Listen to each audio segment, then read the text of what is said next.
Good afternoon, everybody. Welcome to the Budget Finance Economic Development Committee. Thank you for allowing us to start at 1 o'clock-ish. It is now 1:05 p.m.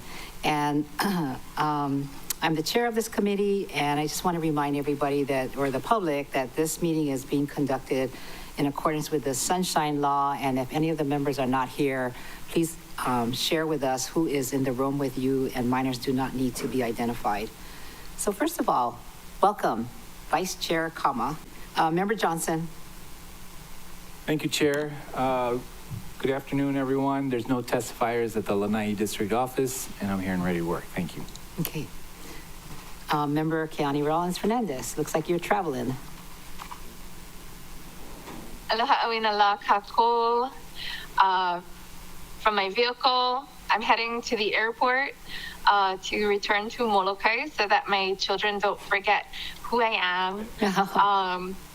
There are currently no testifiers at the Molokai District Office. I'm alone in my vehicle. I'm heading to the airport, so I'll have my video off, but I'll be on monitoring. And mahalo, Member Johnson, and to the Lanai community for turning out strong last night. It was a great attendance, great testimony. Mahalo, Chair. Agreed. You will. Let me go through all this first. Member Cook. Aloha, Chair. Good afternoon, all.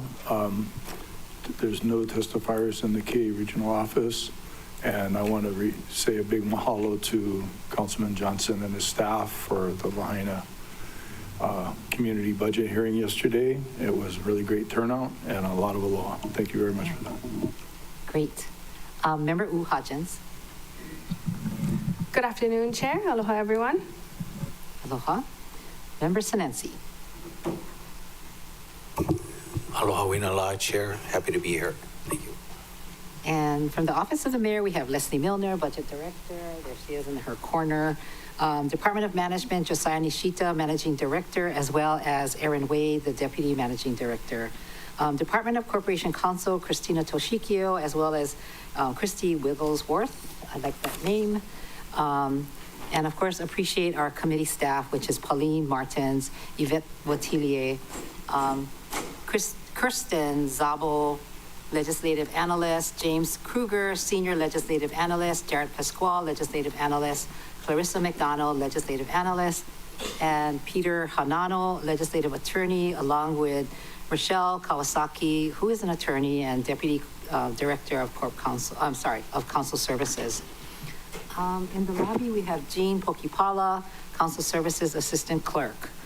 And please look on the last page of the agenda for information on meeting connectivity. And members, as you know, we have only one item on the agenda today, which is BFED 1, Proposed Fiscal Year 26 Budget for the County of Maui. And I will be taking testimony after the opening comments from the department. And before we go into that, I wonder if we could have an opening a summary of yesterday's residency area meeting in Lanai. But first, before you do it, this is my... In those houses teaching our kids, and look at the result. Now the Filipino Club is rocking and rolling. They came out very thankful of the Lanai skate park. So of course I want to echo that. Thank you, council members. Thank you, administration. The kids are skating, and I just love the fact that they're really enjoying it. Not a kid on a cell phone in that park. So that's wonderful to see. And I think that overall, the mood was really good, and the affordable housing project is, Lanai got some really good funds for it, and boy, are they happy. The Lanai guys have been asking for this for over 30 years. We haven't had affordable housing for sale for over 30 years, so those are really important topics in my community, and I look forward to hearing from others. Thank you. Thank you, Chair. Thank you. It was a very warm, and yeah, your community is wonderful. Thank you very much for allowing us to be there. And it's nice to see how the J1 teachers are giving back to the community, because those are the teachers that put together the Filipino program. So we'll see what kind of budget amendments you have coming up with all the things that were asked last night. Cultural exchange is really a meaningful thing that we all can participate in. Thank you, Chair. So agree. Very much so.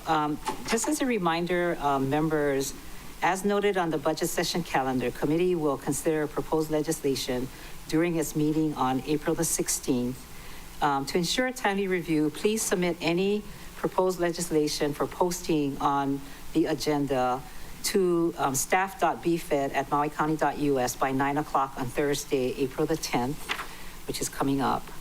And the Economic Development, Environmental, and Cultural Program conditions from you are due on Monday, April the 14th by 4:30, and your members' priorities on Thursday, April the 17th by 9 o'clock. So if anybody has questions on any of that, please let us know or talk to staff. I'd like to, at this time, invite Managing Director Josiah Nishita, as well as Deputy Managing Director Aaron Wade. And I forgot to introduce you earlier, John Smith from the Office of Recovery. Thank you very much for being here also. So at this time, Director Nishita. Thank you, Chair. Thank you, members. Thank you for allowing us to be here today. Really appreciate the time to get together with you folks. Right off the bat, I just want to say, really appreciate you all coming to the ceremony we just had for the Halau of Wavy Art. I think it's easy during the budget process to kind of get, swamped with paperwork and binders and whatnot along the way, but there's real community impacts that come out of these things and real differences that we're making in the lives of people and in our community. And I think that was a really good example of the administration and the council and the community working together to come up with some good solutions and solid path forward for moving our community forward. So really appreciate all you folks. Just to highlight some, I know we want to keep it kind of short and sweet, so you guys have some time and whatnot to engage in dialogue with us. But just to highlight some significant adjustments that have, occurred between our FY25 budget and FY26 budget. We have requested for a couple expansion positions, unfunded EP in our ITS program. We are proposing to transfer essentially our planning and development team from the management program to the Office of Recovery program to assist in recovery efforts ongoing. We are asking for some additional Office of Recovery staff, and we are adding on the Board of Ethics program. In relation to that, I think that there was a question just in regards to how does the Board of Ethics fit under maybe Department of Management. And since it's a little unusual, I'll just address it at our kind of opening comments piece. We have been helping them kind of navigate the process of establishing that office in result of the charter amendment that passed. And we have been involved in their recruitment efforts and, salary adjustments and whatnot, as you folks are aware. I'm sure Corporation Counsel can add in anything else that's needed, but because they will function as an independent board and office, and because their executive director will be a licensed attorney, there are some issues with the Department of Corporation Counsel overseeing kind of an independent functioning attorney without that supervision authority.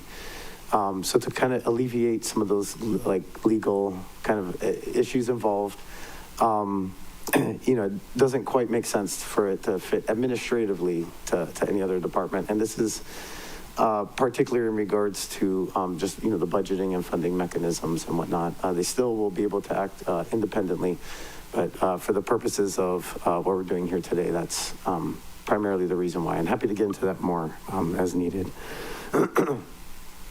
In our management program, there were some changes asked for in operations, the primary ones being about $500,000 to update our security servers that are in need to meet with the times and address some security issues with aging infrastructure in that regard. $500,000 for some base yard master planning work that we are actively working with our Department of Public Works, all of our infrastructure branches essentially. to help meet the needs of the county in the long-term future. And then the other major piece of that request would be about $500,000 for an organizational review of the Department of Personnel Services. And we will be working together with them to, ensure that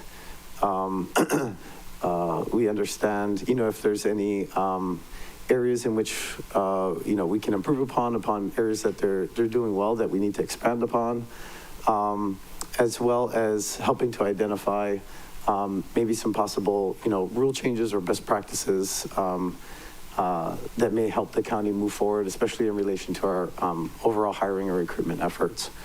I'm really glad of the collaboration and cooperation we've had with our Department of Personnel Services. As a start, we are hoping to do this long-term for all of our departments. And just because of the, recruitment and retention challenges that have been, the county has experienced, at least in recent time, we did work with them and identified a big good place to start to really modernize and create more efficiencies within the county, especially as it relates to hiring and retaining our employees. There, as I mentioned, a couple expansion positions in that the Office of Recovery program. And then in IT, there are just rising costs associated with kind of everything, as you guys can imagine, with services and infrastructure and equipment. There's also some additional modernization upgrades and improvements that will be undergoing as part of previously planned efforts and identified areas of need. A couple expansion positions I identified earlier. And then in our Office of Recovery program, the DR program, you're not going to see in here as we identified previously during the FY25 budget amendment. But our Office of Recovery Administrator will still be overseeing that program. Just the funding will not be, it has already been recognized in the FY25 budget. And then some different operational changes in relation to that would be some funding, additional funding for professional services or ongoing work that is needed, some county grant subsidies that we can get into further, that we have some requests for your folks' consideration to be able for us to outline grant recipients and some of other miscellaneous costs. And Chair, when it's appropriate too, we have two other changes that were identified, in our review that were duplicate entries. And so we'd also like to notify the committee of that those items could be removed for consideration for the budget. Thank you very much. That'll conclude our opening remarks at this time, and then happy to answer any questions that may be needed. Thanks. Thank you, Director. Thank you for being here. I hope you're going to be okay. So won't keep you too long, I hope. Director Smith, would you like to say a few words, Office of Recovery?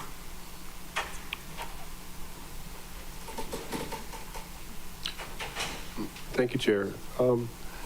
I think Josiah did a good job of explaining the additions to the OR budget. I'm happy to just jump straight into the questions, but thank you. Okay, very good.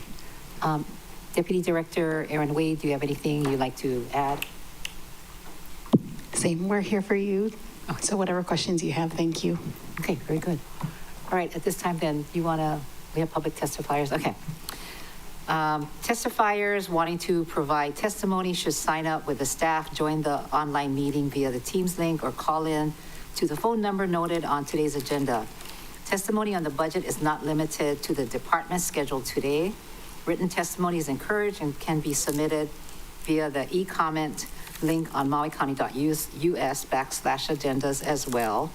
Under the Sunshine Law, the chair will receive oral testimony for agenda items at the beginning of the meeting, or, well, I'm going to take it after we what we just did. For individuals wishing to testify via Teams, please raise your hand by clicking on the raise your hand button. If calling in, please follow the prompts via prompt *5 to raise or lower your hand, *6 to unmute and mute.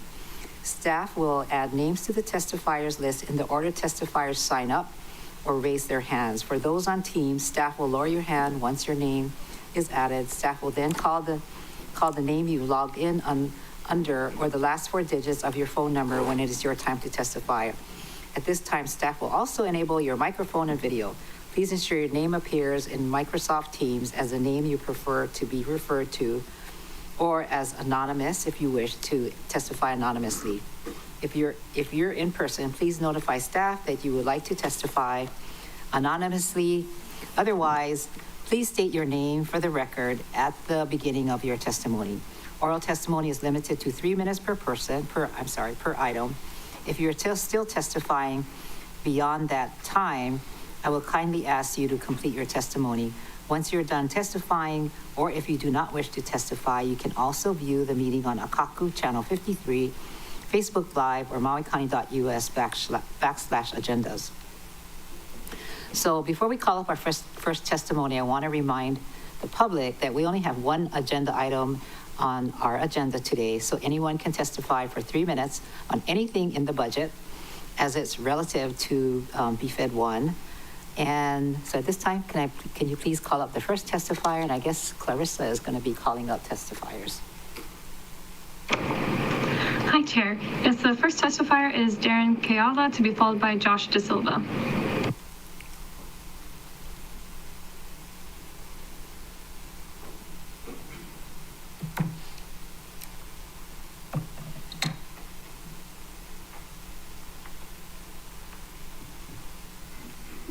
Oh, nice to see you. Nice to see you too. Aloha. My name is Darren Keala. Aloha, Councilwoman and Maui Chamber members. Do I just start? Yes. Okay. My name is Darren Keala. I was born and raised in Pukalani, have been part of the Maui wedding industry for over 26 years as a florist, wedding designer, and event planner as Events by Darren Keala. I am also a founding member and vice president of the Maui Wedding and Events Association, an organization of over 100 locally owned small businesses. I'm here to express my support for the Maui wedding industry and its significant contributions to the local economy, local employment, and the attraction of respectable visitors. Our industry has faced challenges since the decline of tourism during the pandemic and devastating fires in Lahaina and Kula. We find ourselves in a tough position. We create meaningful experiences for both our visitors and locals through weddings, birthdays, conferences, holidays, anniversaries, and educational opportunities. As a native Hawaiian, we proudly share our aloha spirit and culture, showcasing our hearts and intentions to visitors. Recently, as a Wedding and Events Association, we immerse ourselves in classes with my cousin, Makalupua Kanuha, who is the Hawaiian cultural practitioner at Royal Lahaina Resort. Makalupua educated our community on the cultural training that our workers coming into West Maui to help reestablish and organize Lahaina. Educating our association to learn and educate our clients by offering these and similar educational classes. One of these activities that we share are community give-back programs, such as the Hello Hawaii Eco Tours, where they learn about the forest and have the opportunity to plant native trees. Maui Fish Barn, Kipuka Oluwalu Cultural Reserve, Leilani Farm Sanctuary Animal Reserve, Surf Rider Foundation Beach Cleanups, Namaihia o Kianai and O'o Farms of Farming. On average, my weddings host around 75 guests, each for about 20 weddings per year, generating over $2 million in revenue. This includes spending on hotel rooms, restaurant reservations, whale watching, catamaran rides, Friday block parties, and various activities which our talented vendors, which include seamstresses, farmers, bakers, cultural practitioners, educators, and creatives. In my 26 years in the wedding and event industry, starting as a restaurant manager at the historic Kaanapali Beach Hotel, we have never received significant recognition or support from the local government There is a pressing need for assistance to raise awareness about our contributions to the community and the vital role we play in Maui's economy and culture, including our ability to educate and engage our visitors. One of my favorite memories over the years is a couple we married 4 years ago who return to Maui every year to host smaller, intimate events. They honor the experience of Maui and continue to support the community. 30 seconds, please complete. Okay. Immediate action and budget supports are essential to prevent the collapse of our economy, our industry. For the past 2 decades, we have been self-sufficient, but the recent challenges have created a need for assistance. Thank you for your time and consideration. Thank you very much. Anybody have questions for the testifier? Okay. You know what? His father was my teacher. Was it EL Yes. School? Yeah, was it EL School or Baldwin High School? Baldwin. Baldwin. Yes. Loved him. He was also a coach. Anyway, thank you very much for being here. Thank you. Thank you so All right. much. Thank you. Next testifier. The next testifier is Josh De Silva, to be followed by Courtney Cole.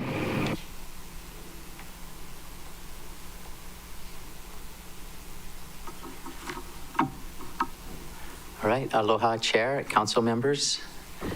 Thank you for allowing me this opportunity. My name is Josh De Silva. I'm a lifelong resident of Maui County from the upcountry haiku areas. Worked in the group event business here for 30 years. Supporting weddings and events in our community is more than just celebrating special moments. It is an investment in both the cultural and economic vitality of the area. Weddings and corporate events bring together people. They foster a sense of community pride and connection. Local traditions are celebrated, stories are shared, and cultural identity is strengthened for our host culture. These gatherings preserve heritage, build bonds across generations, and create shared memories that tie a people to a place emotionally. On the economic side, the impact is powerful. Weddings and events fuel local businesses. Dancers, cultural practitioners, venues, florists, caterers, musicians, photographers, and more. Every celebration can mean thousands and thousands of dollars funneled into our local economy and supporting entrepreneurs. Jobs are created, seasonal income is stabilized, and entrepreneurs get platforms to grow. Even the guests that come to these weddings end up booking hotels, dining at restaurants, and shopping locally. Think about the local fisherman who caught the fish for the wedding or event party and that the event party is enjoying. Consider the family that has committed to farming their land, their lettuce, their onions, Gabe. Fruit, vegetables, or even florals are part of that event too. The landscaper that manages the event venue has a job, and so does the local lawn equipment company where the landscapers buy and repair their equipment. It is all interconnected. Another factor that people come here for weddings often have financial means to get here in the first place, which implies that they have money to spend outside of their wedding day, as do their guests. As far as corporate events are concerned, the winners of these incentive trips that come to Maui, by definition, are the top performers in their respective industries. What that means is that they are also educated, well-traveled, high earners that respect the host culture and bring much-needed revenue to our struggling economy. In short, supporting events isn't just about joy and celebration. It's about sustaining a vibrant and resilient community. It's about choosing to invest in people, culture, and small businesses in a way that creates lasting ripple effects. A thriving event scene means a thriving community. My bottom line here is that being pro-group business is being pro-community. As you guys all know, the HTA has reduced the funding for support of marketing initiatives to bring groups and weddings to Hawaii and Maui in particular. The Maui Visitors Bureau has sustained some significant cuts, so therefore we are looking to the County Council for support to create some marketing initiatives that will encourage people to come back to Maui in a respectful manner.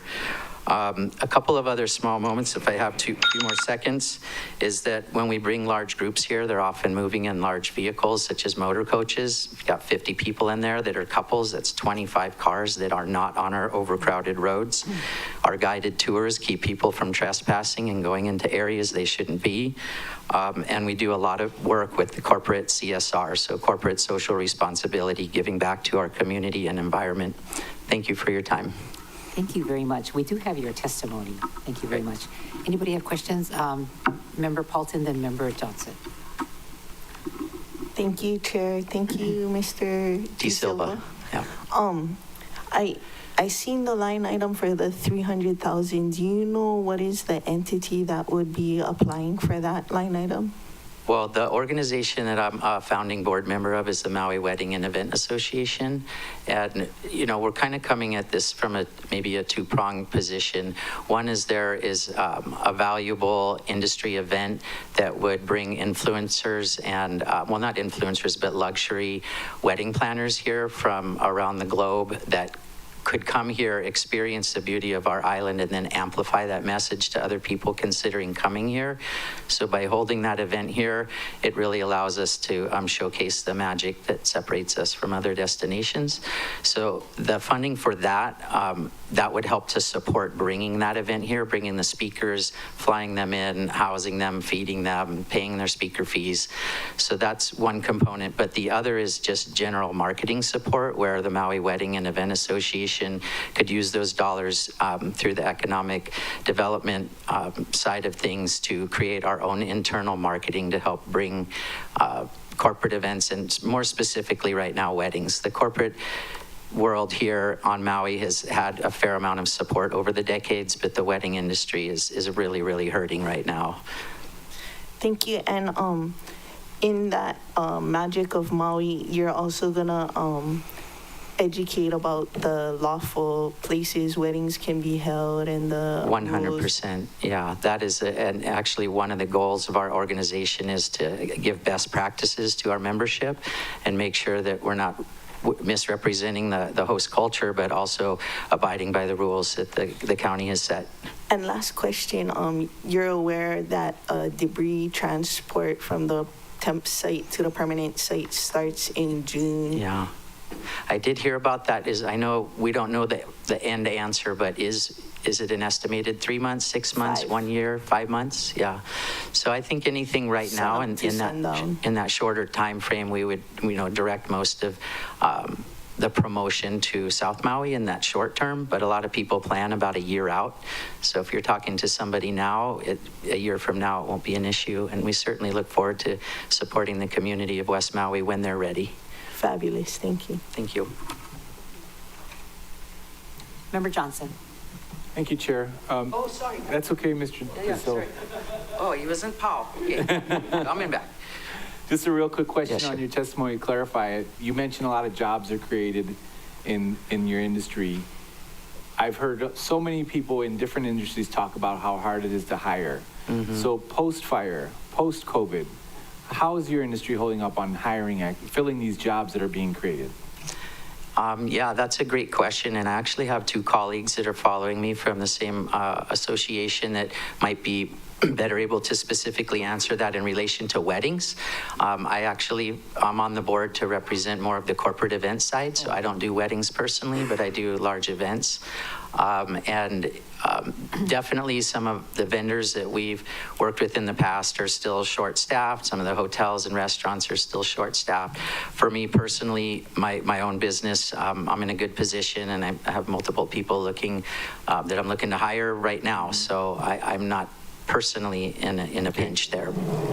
I'm just, I'll ask the next testifier Sure. if it's clarifying, but I'm just concerned that if we go higher, we don't have the people to even do the jobs. Right. Like right now, across the board, I'm hearing people not being able to fill these positions, fill these jobs. So, yeah. To your point, I think it illustrates that we can find the people. My company was honored to be able to operate a program on the Big Island. So I do operate statewide, based here on Maui though. 2,000 people on the Big Island. We had over 20 staff and $2.2 million in business, supporting over 40 vendors. So they all showed up and did their job. So there you go. thanks for that clarification, Mr. Silva. Thank you, Chair. Thank you. Any other questions? Oh, No. comma. Oh, Member Kama, I didn't see you. Thank you, Chair. So, what other kind of events do you do besides weddings? So the organization that I'm a member of in this capacity here today is representing weddings and events. Me specifically, I work primarily with incentive winners. So if you were to pick maybe a top Fortune 1000 company that rewards their top performers with a trip.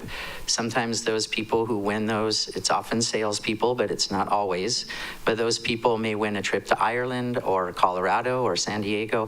When they win a trip that comes to Maui, I work with those meeting planners to coordinate tours, activities, events, entertainers, florals, transportation, gifting. We work primarily, almost exclusively with local gifters on that note. So there's a lot of local artisans that are supported by the corporate groups coming here. But did that answer your question? Somewhat. So do you do other kinds of large events? I don't do local festivals, but our association does represent anybody in the event industry here in Maui County. So my attendees to the conferences that I'm participating in are typically not local. They're coming from the mainland, primarily mainland US, and they're top salespeople. So you folks do weddings as well as large events? Yeah, my company, I'll do activities, weddings, I'll hire speakers, local gifts.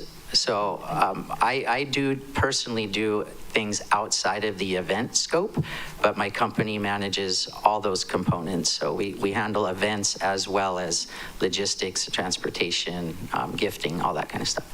Thank you. You're very welcome. All right. Member Senensi has a question. Oh, yes, sir. Thank you, Chair, and I also see Member Rollins Fernandez as well. My question was, are you guys getting any state funding from HTA? The Maui Wedding and Event Association is currently not receiving any funds from anybody outside of our own membership at this point, but that we're looking to change that. Okay. Yeah. All right. Thank you. Thank you, Chair. All right. Member Rollins Fernandez. Mahalo, Chair. Aloha, mahalo for your testimony. Yeah. I wanted to clarify the amount that you're supporting. You're just asking us to support what's currently in the budget, and how does that amount compare to what you folks got from HTA in the past? Well, Brian, we haven't received anything from HTA at this point. So we are a homegrown organization. And just for clarification, since we got this far in the discussion, there was something called, maybe it still exists, the Maui Wedding Association. That is not what we are. We are a 501c6, a nonprofit that Brian was the founder of, and I'm on the founding board. But we're very new. We just celebrated 1 year in February. So to date, the only money we have is from membership dues. And what we've spent that money on to date is hiring Makalapua Kanuha to come in and do cultural sensitivity and kuleana training with our board members. And we are now offering that to our membership as well. We did have a holiday party, but basically we're just trying to have a unified voice representing the wedding and event industry in Maui County, because we saw that was missing. So to clarify, in your testimony earlier, you said that HTA is not really giving money to the wedding and events industries. So that's what I was trying to understand. To clarify, I was just recognizing that HTA has reduced the funding for the Hawaii Visitor and Convention Bureau, which includes the Maui Visitors Bureau. So they are working with less money than they used to, and it's starting to affect people are going to other destinations. We just need to stay competitive in the marketplace as a destination. Okay, and lastly, the funding for the weddings and events. I guess my understanding was it was for like the event, but are you saying that the funding is for marketing and promotion for the event? I think Brian could speak to that pretty well, but basically there's an event called Engage, which is a very wedding-focused event that travels around the world to different destinations. And in order to lure them here, for lack of a better word, we were looking for funding to hopefully get them to commit to coming to Maui in 26 or 27. But I guess my point was just that if that funding didn't come through, we would gratefully receive any funding that would help us to amplify our voice and help to bring people here to support the economy. Mahalo for your response, and I'll look forward to hearing the next. Mahalo nui. Mahalo, Chair. Thank you. No other questions? All right, next testifier. Thank you. Chair, the next testifier is Courtney Cole, to be followed by Brian Etheridge. Good afternoon, council members. Thank you for your time. I'm very grateful to be here to meet all of you today. It's my first time in the chamber, so I'm trying to, keep it cool. Mahalo for the opportunity to speak with you today. My name is Courtney Cole, and I am the Secretary of the Maui Wedding and Events Association. I'm also the owner of Maui Wedding Dress Pressing, Bridal Concierge Hawaii, and Hawaii Flying Dress.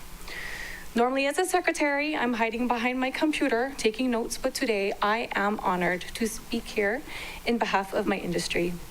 I'd like to share a little bit about the kind of visitor we believe best fits the Maui values in the future that we are looking for. The wedding and events visitor is different than the traditional tourist. They don't come to take, they come to celebrate.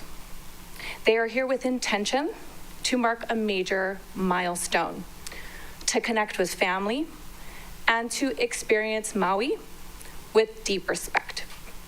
From both experience and data, we know these guests spend more.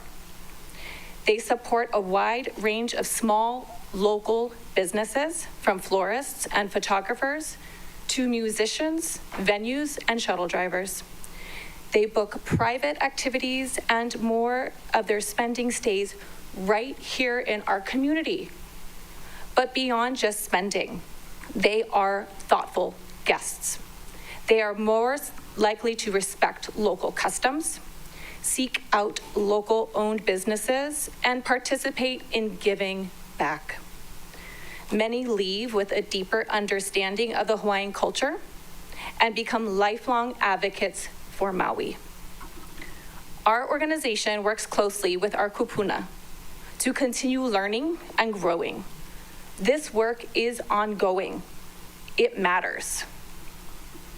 As Maui looks at how it wants to shape its future for tourism, we believe wedding and event travel is a model of responsible, meaningful, and value-aligned tourism. We are asking for your support to continue this work through cultural collaboration, financial investment, so we can keep Maui a world-class destination for celebrations, connection, and community. Mahalo for your time and for your guidance that you are giving our community. Thank you. Anybody have questions for her? See none. Thank you very much. We do have your testimony. Thank you. Next testifier. Chair, the next testifier is Brian Etheridge. Okay, good. I thought it was me. I don't know if y'all saw the awesome dress. I lost the bet. I was supposed to wear that dress up here. So, aloha, everybody. My name is Brian Etheridge. I'm the sitting president and co-founder of the Maui Wedding and Event Association. I'm also the vice president of Fresh Help Maui, which we have distributed over 50,000 pounds of fish to our food insecure community since August 8th. A board member of the Maui Food Bank, owner of Cutting Edge Catering, private Maui chef, father of 4 beautiful keiki, and I've been lucky to call Maui home for 27 years. Since the fires, our industry hasn't waited to be asked. We've been showing up by organizing donations, preparing meals, delivering supplies, and contributing our time and talent to help our community heal. I've already submitted written testimony a couple days ago in support of funding event recovery. So today I want to speak from the heart about who we are and why this matters. Our association now represents over 100 locally owned businesses, most of them small, family-run, and deeply rooted in this place. The first 6 months of our formation, we were focused on governance, growing our membership, and most importantly, we were listening.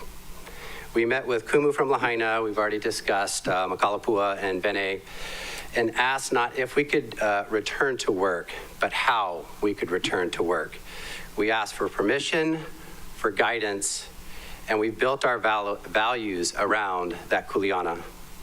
We're aligning ourselves intentionally with both state and county efforts to shift from an extractive model to one of education and ecological stewardship. As part of that, we're requiring every member to go through cultural training rooted in respect for Maui, the Hawaiian culture, and our local community. We believe we are ambassadors, responsible for teaching our visitors how to treat our home and our people. Our clients listen to us. And that's why we're asking for your support, not just for ourselves, but for a larger vision. At the proposed Engage Summit, so I'm the one that's speaking about that, we have a rare opportunity. 350 of the world's top luxury, possibly 350, possibly 250, depends on what we all decide on, of the top luxury event professionals could be here on Maui. This is a captive audience, ready to hear our message of aloha and to carry those pono practices back to their clients before they ever set foot on the island. This is the time, an amazing opportunity, and to enlist the help of these professionals to help shift the perception and grow awareness of the culture and these pono practices. This isn't just marketing, it's transformation. We're ready to do this work together with you. Thank you for listening. Thank you. Anybody have questions? Member Paulton? Thank you. Can you tell me what kind of organization a C6 denotes? Yeah, a trade association. And so it's 501c6, but not like a nonprofit. The C3 is the only nonprofit? No, all of those 501s are nonprofit, from my understanding. A 501c4, for instance, is political, right? 501c3 is a nonprofit that engages in support of communities. So Fresh Help Maui is a 501c3. We're a C6, so we're a trade organization that come together and support each other, basically. And the previous testifier mentioned about the summit that it would go to like lodging and things like that. We're similarly trying to put on a Western Interstate Region conference and stuff like that. So I guess one of the questions is, when do you anticipate your summit to be taking place? And what happens, like, if we direct it to Kihei and it takes place during a flooding incident? Would that be, like, negative towards the industry? Like a black eye on the industry? Sorry. I suppose it would be a black eye. I mean, I don't, we have, here in Maui, I think those are so rare. I mean, it's been kind of a strange couple years for sure. But Kihei and all the planning that I've done in the past 10 years and owned a restaurant in Wailea for 15 years before that, there was only a couple nights that we couldn't operate, in those 25 years. Do you know the time of year that you're anticipating your summit to take place? So we have engaged, sorry for the pun, with the Engage Summit. Yeah, thank you. I have not heard back from them yet because we've been playing a lot of phone tag, and I'm waiting to hear back. We might have lost our opportunity for 26. I'll just be honest about that. So we're kind of looking 26, 27 right now. And I know that they're very interested in coming out and supporting. So this is it really is a unique position right now because, they're in Tuscany and Mallorca, Spain this year, right? And then the other thing that you had mentioned was there was a previous, was it you? That there was a previous wedding association group, but they're not really functional anymore. Was that you that said that? No, that was Josh. And that was around, I think, for 20 years. And none it of was, the people from that previous group is a part of your group? It's a whole new group? it's a whole new group, yes. We actually have some of those older members that have been around. I think that association was around for 20 years. And it kind of turned into a pauhana.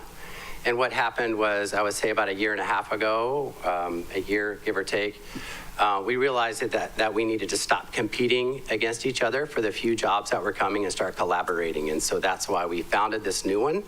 And we did not want to have that pauhana vibe going on. We wanted to shift that to more advocacy. Got it. Thank you. Uh-huh. Thank you.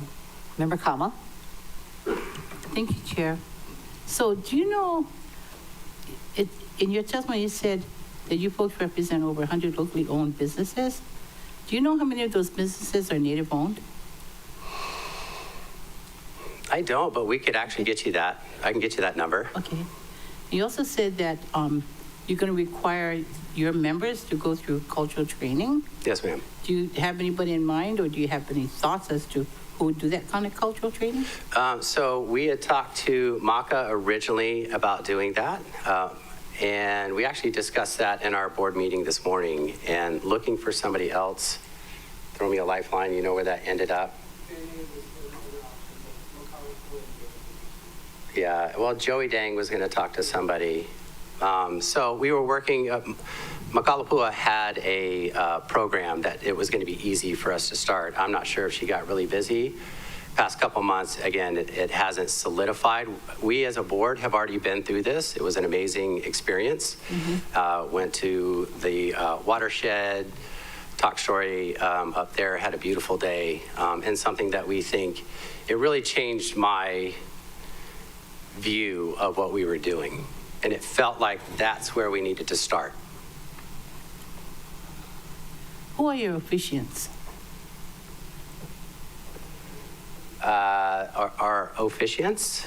Those who officialize at the weddings, the guys that marry your couples. Who are they? Yeah. I can't. Who would you normally hire? Oh, I don't hire them. I'm the caterer. Okay, I'm sorry. Oh, I'm sorry. I come after them, but yeah, there's plenty. Darren could answer that because he does hire them. Okay. And we can submit, we have a whole roster of officiants that are on. Okay. All from Maui, yeah. Okay.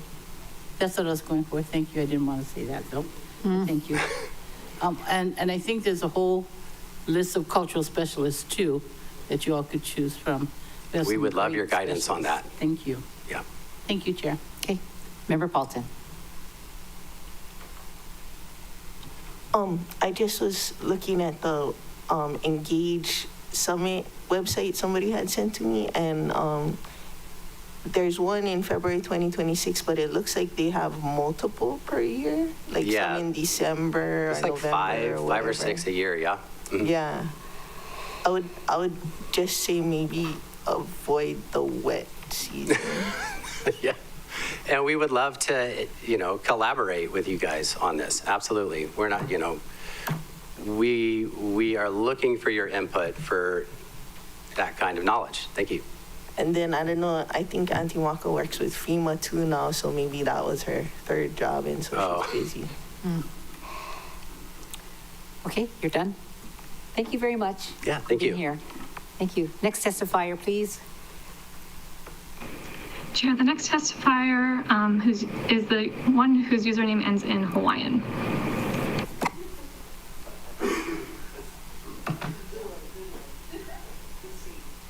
Anonymous Hawaiian. All right. Okay. Talking about the Kainebra, using harass the human resources, go on about hiring people, how come you're not hiring people, and all that stuff. Congratulations to the people who got between 20 and 60% raises. Yeah. But what about the kind of guys that we need to make this county move in the right direction, like the planning department, so we can get all our permits here going? Like funding the fire department, the guys that's out there risking their lives, and all that stuff. So We gotta talk about one budget that's gonna help, especially with a $1.5 billion budget. That is what I ain't concerned. I don't care about one wedding. I don't care about one party, one the kind that luxury buggers gonna come over here. We're not worried about luxury guys coming to Maui. We'll take care of people of Maui first before we do anything to do with luxury people coming. Okay? So, if you guys, you guys are doing a budget, please, all 9 of you guys, try concentrate on how we can get more people hired. Hey, you guys always say, oh, I hear all of you guys saying, oh yeah, we're not paying enough to get the kind qualified good people to come. So maybe that is where the budget should go to. That is where the budget, that's where you guys, the $1.5 billion should go to. Hiring, making the salaries so people can start working for this. Not only the salaries, one of the council members always mentioning housing all of the employees of the county, fire department and the police department. But this is serious stuff. Nothing worried about all of the small little money kind of stuff. Go take care of the county workers with that $1.5 billion budget. We get the people who belongs in this position to take care of our county. That is my strongest thing. I will keep talking about this budget because all this money and stuff. There's some take care of the book. You guys know. You guys didn't read them. Plenty about it yet, but plenty stupid things inside there. First, I take care of these workers. Take care of the guys that take care of us. Then we can get guys who are going to get pride in their job. And especially you guys, you got to stop going against these workers when they stand up. Me, Hawaiian, I like stand up. I'm not scared to stand up against our fake state and America. So you guys better start defending these people who are standing up when they see something wrong in this county. When they see something wrong going wrong in this county, and not be scared to speak their mind, use their voice.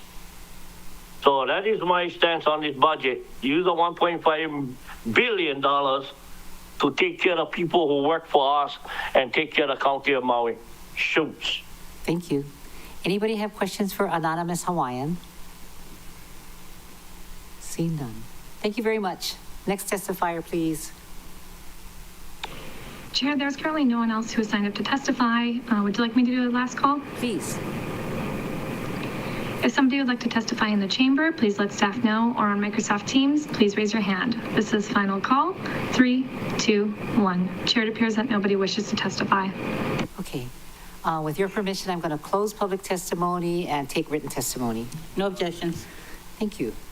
All right, members. So at this time, I would like to suggest that we do 2 rounds of 4 minutes each. And then if there's more, we'll do 2 rounds because this is such a big department. I think they had the most questions from all the other departments.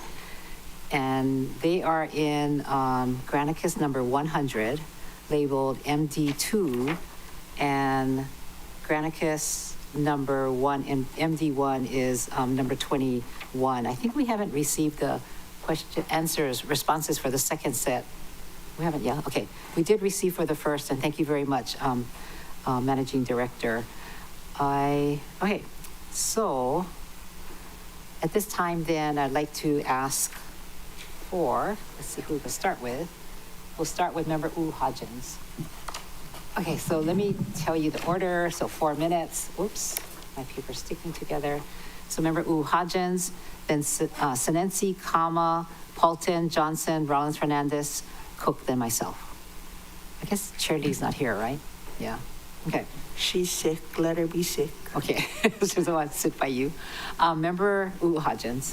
Thank you, Chair. Thank you guys for being with us today. The blessing was really nice. So I'm glad you mentioned that, Managing Director. Before, though, I begin asking all my questions, I would like to just state that when did we do this? A while ago, we put in some money for the managed retreat fund for the Paya Montepuji, and they haven't heard back from you folks. So I just wanted to check in with you guys before the end of the fiscal year. They are still waiting on their 500,000 to get the fuel out of the Bay Area. So if you could maybe provide me just a quick update on where that is, and I can let them know. Yeah, and then I'll let our deputy managing director if she wants to add anything else. But Okay. I did see recent communications with Mr. Moto. Oh, good. And our team regarding making sure they get their application in for the funding so that we can ensure to encumber the funds and get it out to them. Okay. Thank you very much.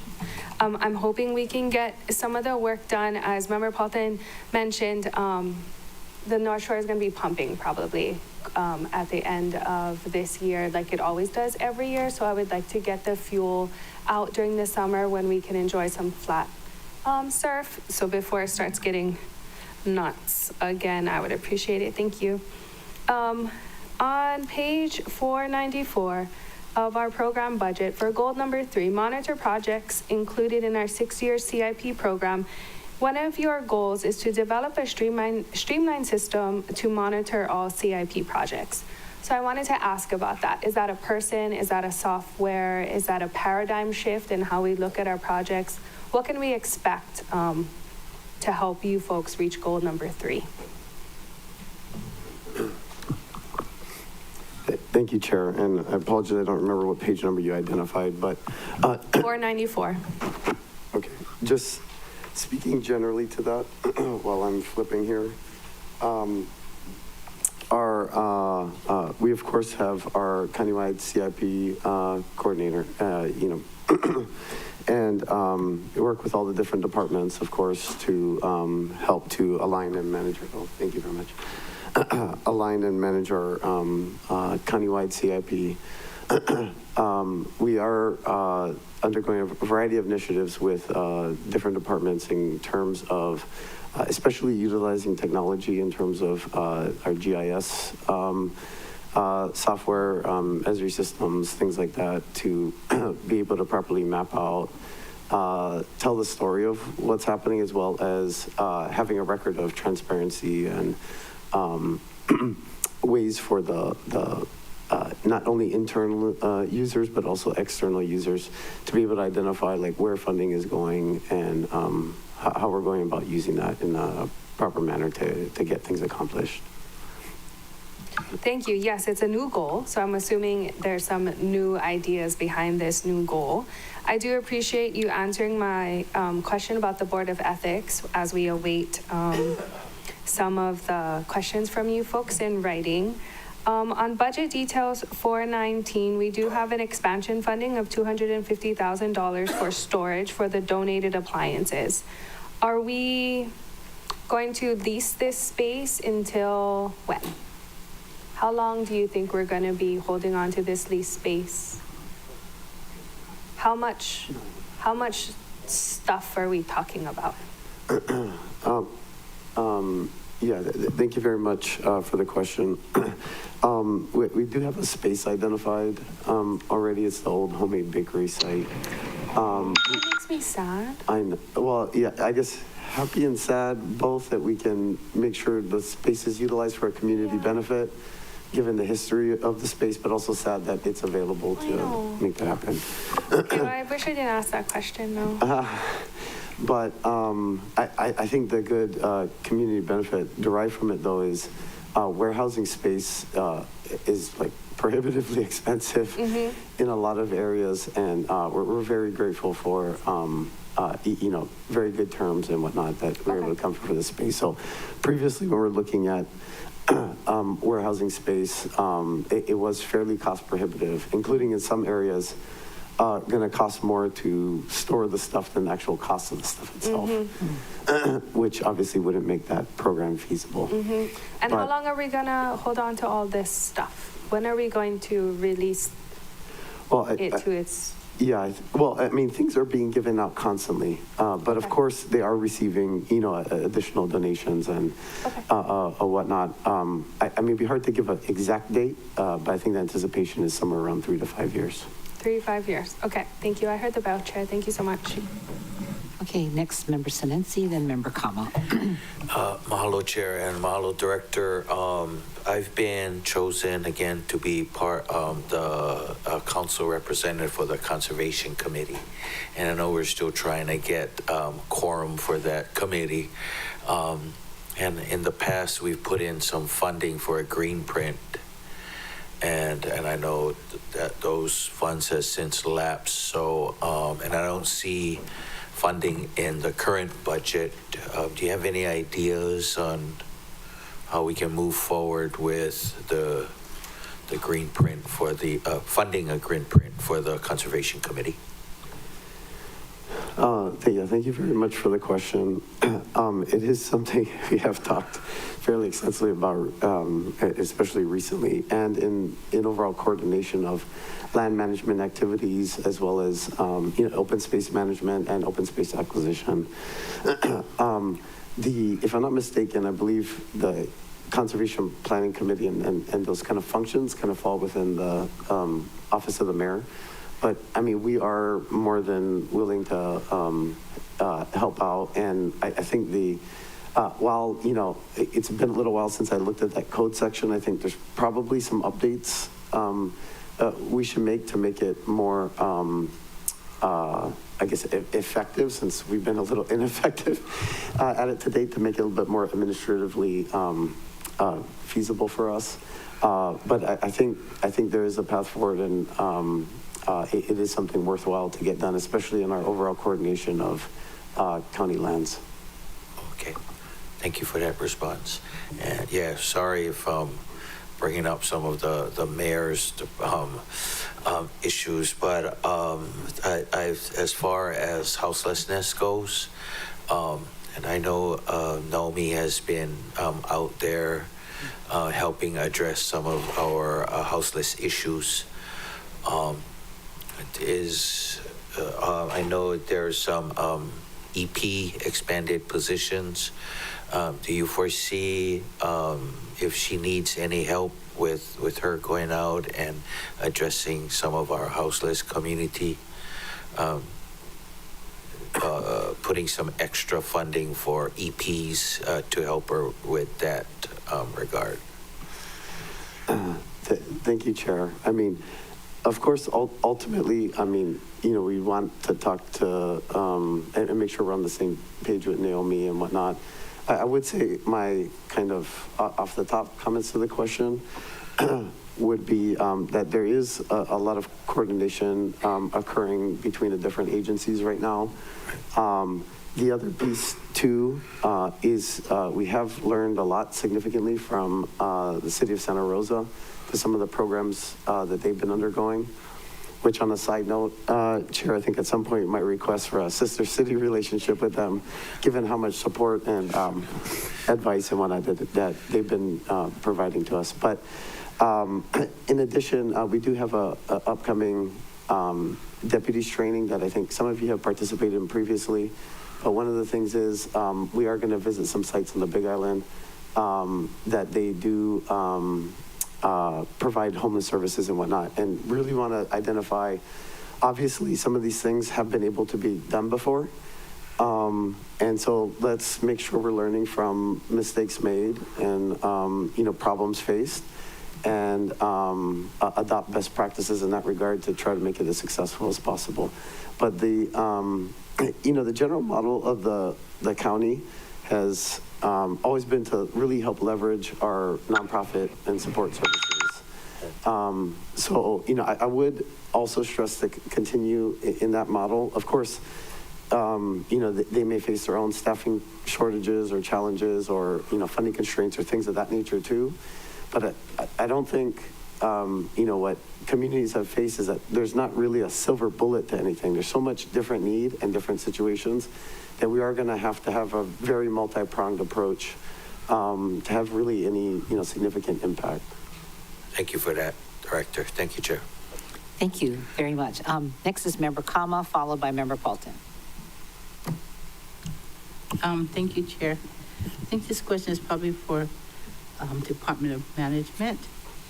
So on page 486 of your department summary and your program budget, it indicates that its primary operational objective is to manage and provide support and oversight for all county departments and agencies.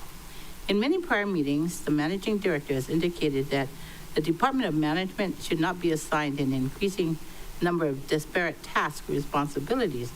And now with the addition of the Board of Ethics to the Department of Management, the department would need to have an even wider range of disparate responsibilities. Do you think it's time to consider creating a new department like the General Services Administration that exists at both federal and the state, like the Department of County and General Services for the state of Hawaii? Thank you very much, Chair. I know this is one of the written questions that you guys submitted, and at the outset, I'll just express my apologies for not getting that to you guys sooner. Yeah, we didn't submit the MD2 piece yet. Sorry, I was in LA helping them with their wildfire recovery efforts recently, and then I ended up getting sick as a result. So we'll get that to you as soon as possible. But in relation to the general question that you're providing, I mean, you are correct that, you know, my overall vision for the Department of Management is really to get back to what our core charter mandated functions are, which is really to oversee all operations and activities of all the counties and departments and agencies. What's so, you know, difficult in the times we live, of course, with the wildfires that occurred and some of the other needs in the community or really unique situations like the Board of Ethics. You know, I think me and my whole team's goal is really like, really what can we do to help push this community forward and serve in the best way possible. And so in the absence of any other support being able to be stood up in that moment, we've been trying to take the reins to make sure that, you know, we can keep moving significant endeavors forward that really benefit the community. I think it does warrant, you know, future discussions with the council about the best paths forward. But as you know, like, you know, creating a new department would require a charter amendment. Yep. And a lot of times we face these issues, such as like, you know, the need for the Office of Recovery or the CDBG-DER program, or like the Board of Ethics, or a lot of these other functions can't just wait 2 years for a charter amendment and election to occur.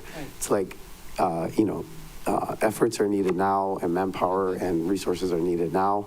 And so in the absence of, you know, others' ability or really it fitting within the model of their departments or agencies or whatnot, you know, I'm just so appreciative of all of our team members in department management really have that organizational wide view on the community benefit, and that we're here to really serve all our residents, but also all of our departments in order to help make, you know, their operations and activities as seamless as possible. So who's watching out for burnout? Because, you know, and I see all of you guys working, and you're all working so hard, and like, remember, Paula's friend, I gotta give her credit, she's going home, right? So that her kids don't forget her, right? And I think we should think about those things, and somebody has to always be able to either say it or to be able to remind somebody about those things, because we all have a tendency to just keep on working until it gets to the point where we can't do it anymore, and we're exhausted to the point where I think I need a mental health day, you know, but we say it, but we never do it. We never take the day off. But I just want to know if there's anybody watching those kinds of things. Yeah, thank you very much for that question and sentiment. I think it is something that we all need to pay, you know, significant attention to, and make sure that in order for us to be able to give to others and give to our community, that we also have room to give to ourselves as well, and make sure that us and our family who support us so much in this community service activities are, you know, also being cared for. So, you know, really appreciate that sentiment. I would say that we can always do a better job.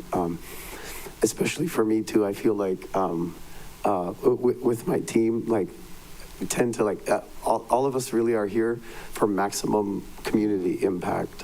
Like, you know, that's really what drives all of us, is that effort of making a difference in the community. And that can mean that we'll go at 100 miles an hour constantly.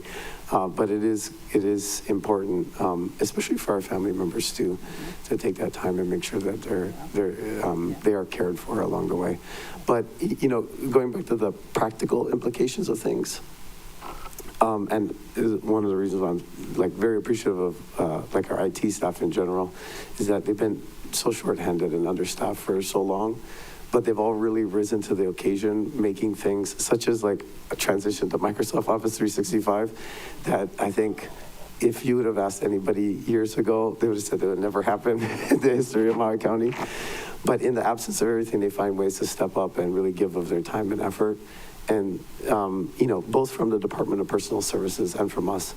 So we feel it's so important to find additional ways that we can help fill those gaps. So if there's improvements that can be made, efficiencies, ways to get people in the door quicker, it helps alleviate kind of the time and burden of our existing team. Okay. Thank you, Chair. Thank you very much. I heard the bell. Member Paulton, then followed by Member Johnson. I feel mean asking him questions. I know he's not feeling I well. hope his sound is worse than how you feel. Okay, so, but I'm gonna make it short. Soldier on. So I calculated from fiscal year 24 adopted versus actual for the ITSD department. It's nearly a $4 million difference.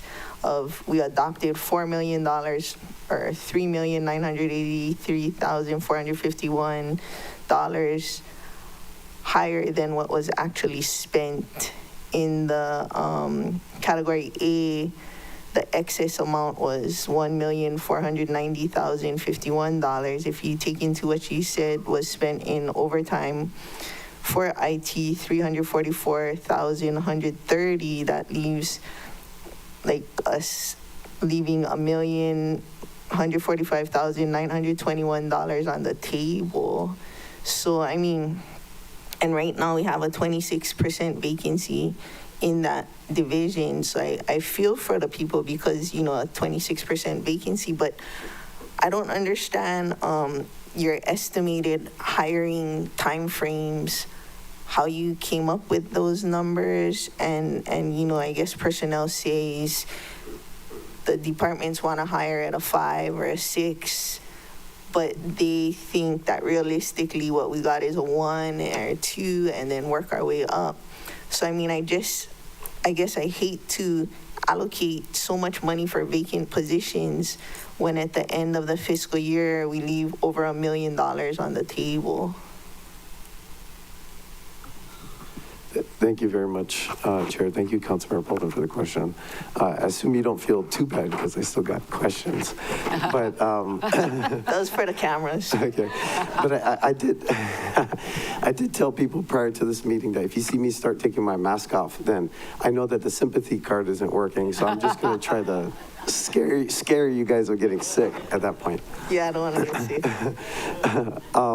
Yeah, I mean, I think overarching to that before getting to the specific point is, yes, I mean, I would love that all the positions were filled and we didn't have any of this money coming back.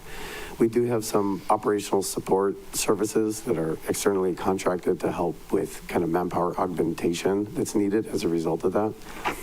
And that with the positions filled, obviously could be rectified in that sense.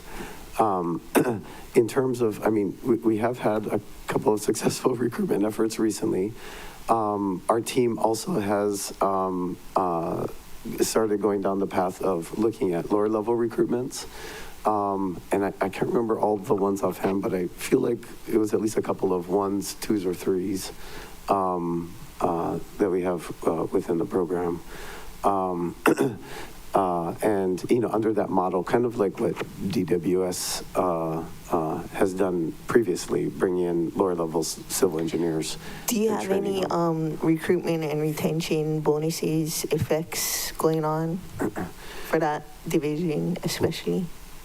So like the, most recent example is what we're going through with our chief technology officer at the moment. Because the guy that came with us to Texas, he's gone. We couldn't retain him, huh? Yeah, so he left. And of course, I don't want to speak to any individual circumstance, but every circumstance is different on why, individuals are unable to maintain employment with the county. But the, in terms of like that, we are able to, and in the past recruitment, we did offer moving expenses. I can't remember the exact terminology, but it's not necessarily like a recruitment bonus or whatnot, but there is like an incentive that can be provided, as well as some other accommodations. And even that, the hard part is really, and why so grateful to have the expertise that we do in our IT section is that frankly, they can get paid significantly more in the private sector, with additional flexibilities and whatnot. So part of our kind of modernization and system upgrades and whatnot is also to not only to catch us up to like where everybody else is and be able to utilize efficiency tools and things that, the private sector is able to use, but also in the kind of attractment and recruitment, retainment of especially up and coming individuals in IT.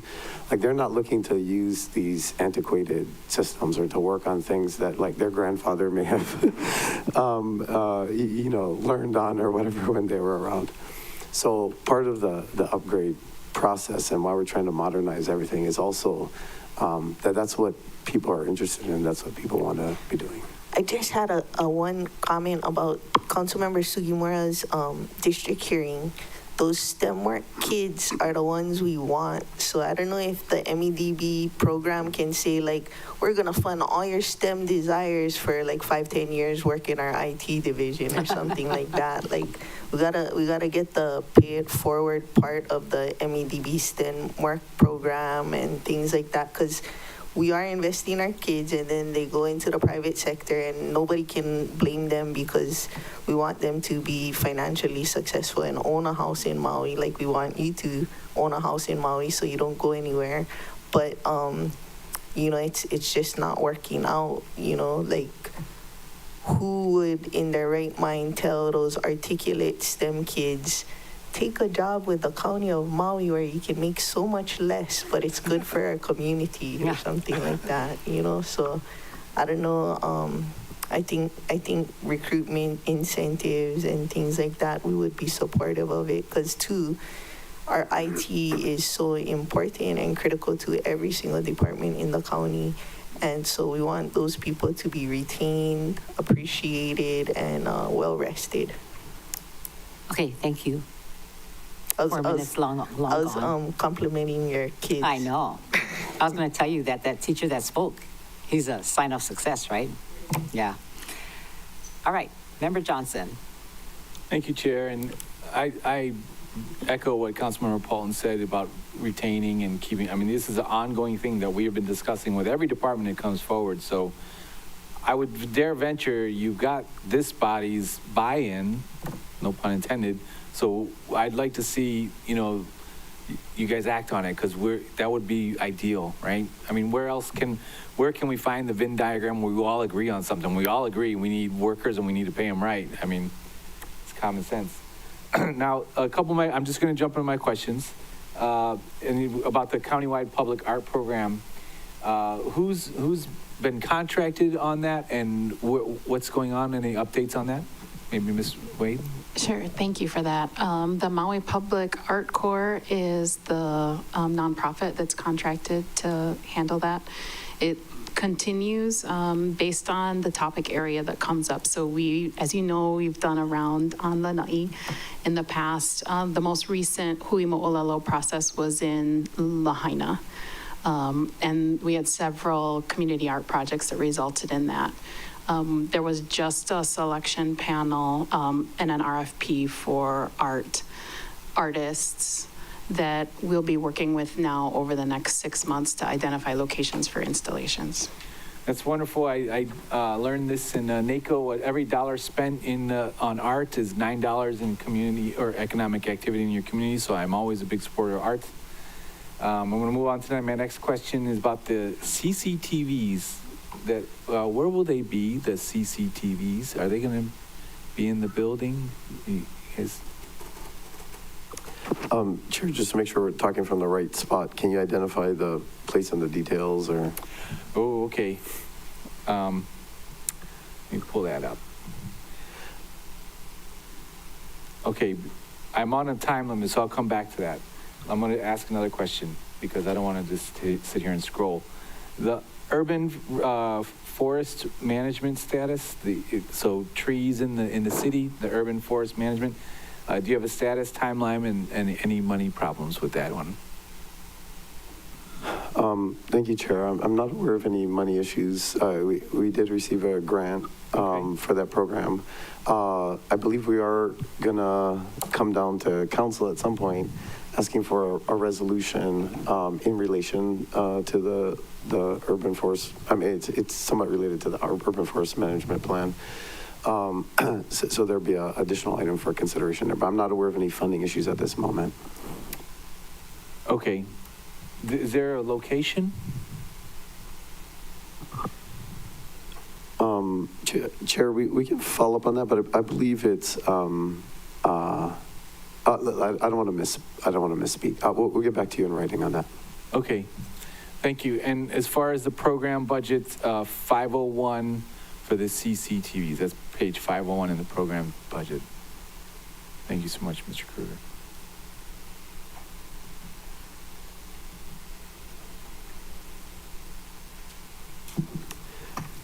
Okay, yeah, this is part of the Homeland Security grant. So there's different, like in one of our last Homeland Security grants we got, I don't know if you guys have seen in Waiikuli, we've been able to utilize that equipment for the thefts and whatnot that are occurring there. It's like a camera system on a trailer, basically, that allows us to monitor and if there's any, criminal activity or whatnot that occurs. Is that your plan for this one? Yeah, there's AI-based tools that can be utilized as a part of the camera system that can identify, and I think you guys have received presentations on this before from HECO and others, but it can monitor for smoke activity and other kinds of stuff as well. That's one thing. I'm just wondering, where is it going to be? It's not going to be used for any immigration stuff, if that's any of the questions, or anything like that. Generally, what all of our DHS grants are used for is really protecting county assets or property. We use it a lot like the base yards, or if we're having thefts occurring or whatever the case is, we utilize a lot of the equipment there. And then I think honestly, Lahaina is the only time I'm aware of that we've utilized it outside in the community for other than county assets. But that was because of community requests based on. Do you post that there's your smile, you're on camera or whatever? There's signs that say that you're being filmed. I haven't passed by Waiikuli recently, but we did a press release and a community announcement regarding that there will be security stuff being done in the area. Okay. I mean, if the goal is for security, it would be smart to say, hey, you're on camera. Then it would even prevent them to even hop on the fence if that's where you're going with it. But thanks so much. Thank you, Chair. Okay. Thank you very much. Member Rollins Fernandez will join us as soon as she gets off the flight, and we're going to Member Cook. Thank you, Chair. Okay, my question's for management and either the deputy director, if you want to give the director a break. But anyway, The department summary, mission statement, supervise administrative functions, evaluate the management performance of each agency, prescribe standards of administrative practice to be followed by all agencies under his or her supervision.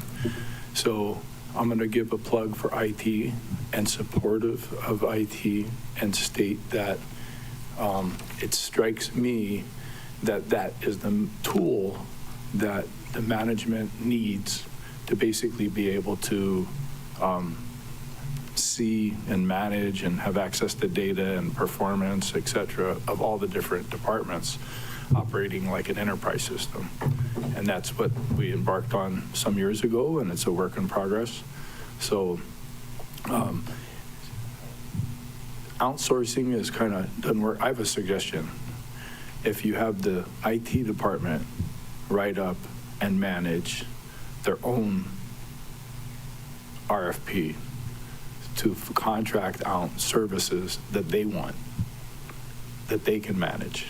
So it's not somebody from outside coming in to manage them. It's them being able to have the access to resources that they want. So anyway, just the department needs help, and there's a lot of different challenges. I'm also wondering, is it possible that Department of Personnel Services could be potentially incorporated into that oversight so that IT is kind of collecting the data and processing how they function? So, yeah, we need more lubricant and less glue. So, any response? Thank you. I would just comment that we've seen a lot of success recently with the addition of teams, not just internally, but being able to collaborate cross-departmentally in ways that we weren't able to successfully do quite as well prior. We have had project management software individually in different departments up until now, but now that we have teams, it's starting to kind of take the place of that, and we're able not just to monitor within our own staff, but create projects that are cross-departmental, and kind of what you're getting at in terms of not just being more efficient, but being able to review and understand what each department's working on. So we totally agree. We're working on IT solutions, and they're always coming to us with some really good ideas as well.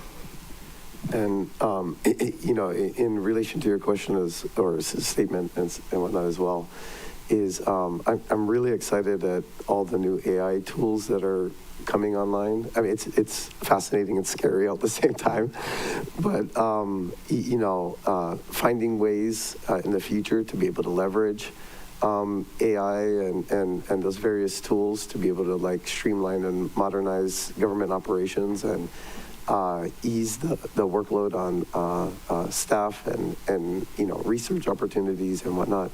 I think, you know, leveraging technology will be key components of the success of the county moving forward. Thanks. That's my questions, and I'll wait for round two. Oh, okay. Member Sinensi. Oh, I'm sorry, Member Hodgins.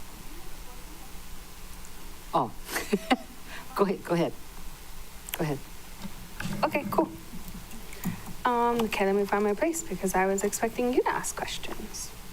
But I'm going to ask, well, before when I find my question, I'm going to just quickly say, based on Member Johnson's questions, I'm on the board of the Maui Arts Corps. I volunteer on there, and if ever need be, I will happily recuse myself, but I love what they do. I love what Kelly does, and it is beautiful to see all the art in all its different mediums come to fruition.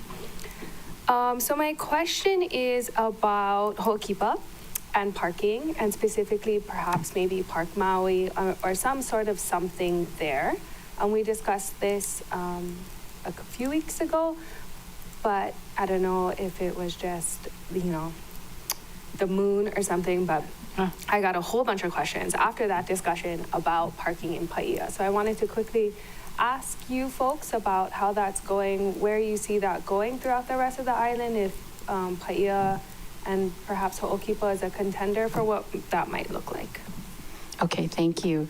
Paia has always was supposed to be right after South Maui. So South Maui was going to come, and then we were going to move to Paia right after, and then we had the fire. But the South Maui program is moving forward. Paia is certainly next. There's a couple of factors in Paia. One is the public parking with David Spee and Henry Spencer. So we're working on that subdivision process right now, and had thought, okay, when that's ready, that would be a great time to start a parking system, because now we'll have significant public assets in order to develop a public system for parking management.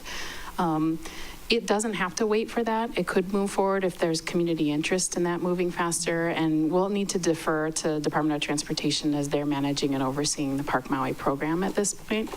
But Ho'okipa specifically doesn't have to be done in conjunction with Paia Town.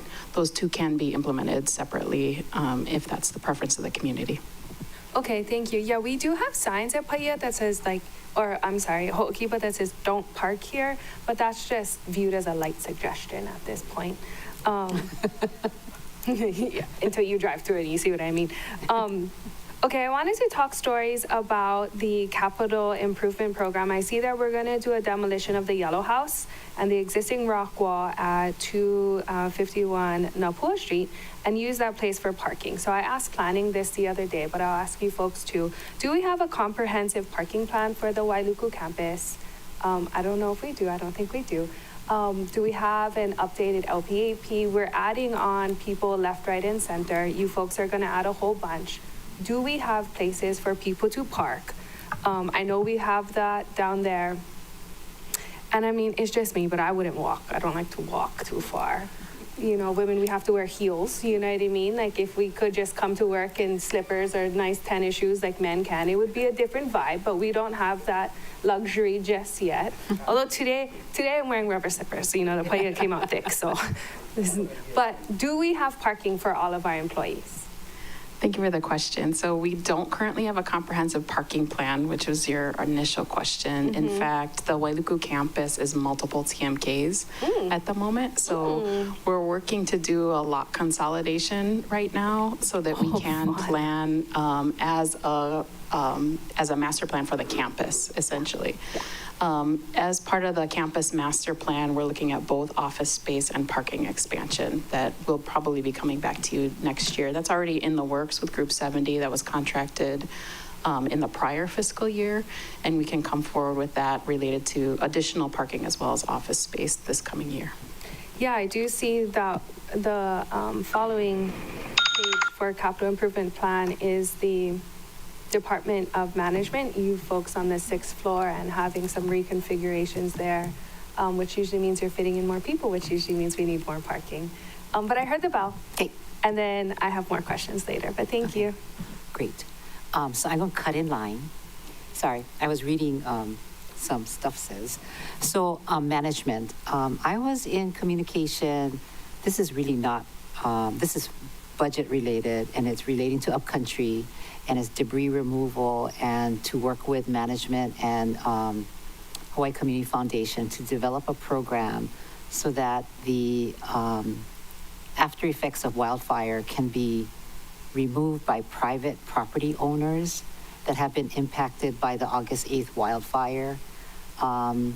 There is NRCS, as you know, right? NRCS is doing, I think it's, I don't know, it's $4 million, and they did Pulehu, Olinda, and removal and Kula, the last project they're working on, which involves about, I don't know, 20 or so property owners. But there's a program going on, and what I would like to hear from you is to see if we can develop a private-public partnership so we can get property owners to clear their land and not think that we are going to do it. Because I recently attended a meeting online, and they all looked at me like, okay, what are you going to do to pay for this, right? And NRCS has federal money in there. Of course, never enough money. We don't have this kind of money. And so I embarked upon a conversation with Hawaii Community Foundation just for some ideas. And they said, oh, ask Josiah. No. But anyway, I just wonder if you might have some thoughts on it. Yeah, that's in charter section, 23-2. Right before I get to that, I just want to note that staff got back to me on the urban forest management plan. That's all for Maui Island, like all of Maui Island for the planning effort. Okay, getting to the question at hand, I think the county has worked with and has relationships with NRCS and soil and water conservation districts and others who, a lot of their tasks and responsibilities are in relation to these areas. In addition, I mean, we are trying to step up, enforcement related activities as it relates to private property owners who are really circumventing or, trying to get around the requirements of, property upkeep and, that responsibility related to that, in addition to our own county lands and with our state partners as well. Kind of a side thing in relation to that I think really needs to make sure that people are aware of the downstream impacts is that the lot clearance activities are including like soil stabilization methods or mitigation activities. Because what we don't want, and I know Councilmember Cook experiences this more than others, is the downstream impacts of that when too much clearance occurs and we have slope or soil instability. In which case creates downstream impacts, which can include property damage or, God forbid, any life impacts. So, there definitely needs to be a role for public-private coordination, if not on, funding or whatnot, in relation to the coordination of activities and making sure that, the entire community is being served by whatever activities take place. So that means yes. With yes, that's a long response for yes, but of course the devil's in the details. Yeah. Yeah, so I will ask my office to maybe coordinate with you and Hawaii Community Foundation Managing Director. That's fine, and I'll give you the response they give you is you can go ask Hawaii Community Foundation.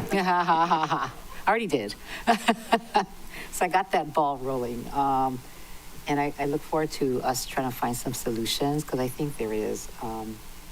Anyway, on my second thing is you already answered, but I just want the community to hear this. In your MD response 1, and as the members have heard me talk about my concern for EL Theater and the restoration of it, it is a county property, so it's a CIP project. And I was glad to see in your responses, if you look, there's no page numbers on this. Okay, it is page number 12. I'm sorry, it's item number 12, question number 12 that you answered, but it lists a bunch of projects that you're asking us, or you're saying that you're going to fund, and that one of them that you listed is EL Theater, and then the other one is a royal order, the roof that former Mayor Apana came, he testified about. It's here, and it's asking us to do a proviso. So there's information in there, members, if you could read it, and I would like us to take action based upon what, is 12, is answer number 12, and then and Chair, at this point in the discussion, it might be helpful for our staff to pass out. We have a written document identifying the changes to that grant subsidy program. Thank you. That we're asking council to, there may be either transfers or essentially line item provisos that we're going to ask council for consideration on to assist us with. Okay, this is perfect. This corresponds to question number 12 then, correct? It looks similar. Yes, except there's essentially one change to it, but yeah, it's essentially the same thing. Okay, very good. So staff, you can take care of this and make sure it happens. Thank you. Thank you. Okay, you're gonna get extra, okay. And the other project that I'm concerned about is the Kahului wastewater aeration project. And I don't see it in the budget. And I know I'm gonna bring it up now because you're the key element, I think, to make sure that this happens. And members, this makes sure, until we get the Central Maui wastewater reclamation facility built, which is scheduled to get built in, Waikapu area, this aeration, what has to get done in my non-engineering layman's understanding is so that we can continue, putting on housing and whatever else we need to do for housing and to upgrade that system. And I think we were looking for $20 million in conversations. Is that correct? Yeah, thank you, Chair. So I'll just give two comments in relation to this. One is that, we have been undergoing discussions with State Department of Health, the State Gov's Office Administration, and then EPA regarding additional state revolving funds that were appropriated as a result of some, recent congressional action that allocated money to the state of Hawaii for purposes related to water and wastewater infrastructure. Now, the amount of funding ultimately that gets secured and limitations on it may impact what projects will be prioritized in that request. But what we had relayed previously to the state legislature was under our understanding at that time of what the funding was going to be provided to the state and the state allocation being made. So it was anticipated that potentially the SRF program could have covered the temporary aeration basin. Now, since that discussion with the state legislature, our understanding is that the amount being allocated to the state of Hawaii has decreased. And so we're still working through the processes of how much is going to end up secured to the county of Maui. Separate to that, though, and while we are working with our Department of Environmental Management to speed along this as quickly as possible, their timeline right now, and John can correct me or add anything if needed to, but they're looking at construction funds for FY27 at the moment. So if we are able to squeeze it into FY26, we will come in with a budget amendment, or it will be reflected in our request to receive the SRF funds if that so gets prioritized in that. Otherwise, we'll be back to the council and included in our FY27 requests. Thanks. I see. Okay, my bell rang and staff said I'm way overdue, like Member Paulton was. Okay, Member Senensi, thank you very much. Managing Director. Thank you, Chair.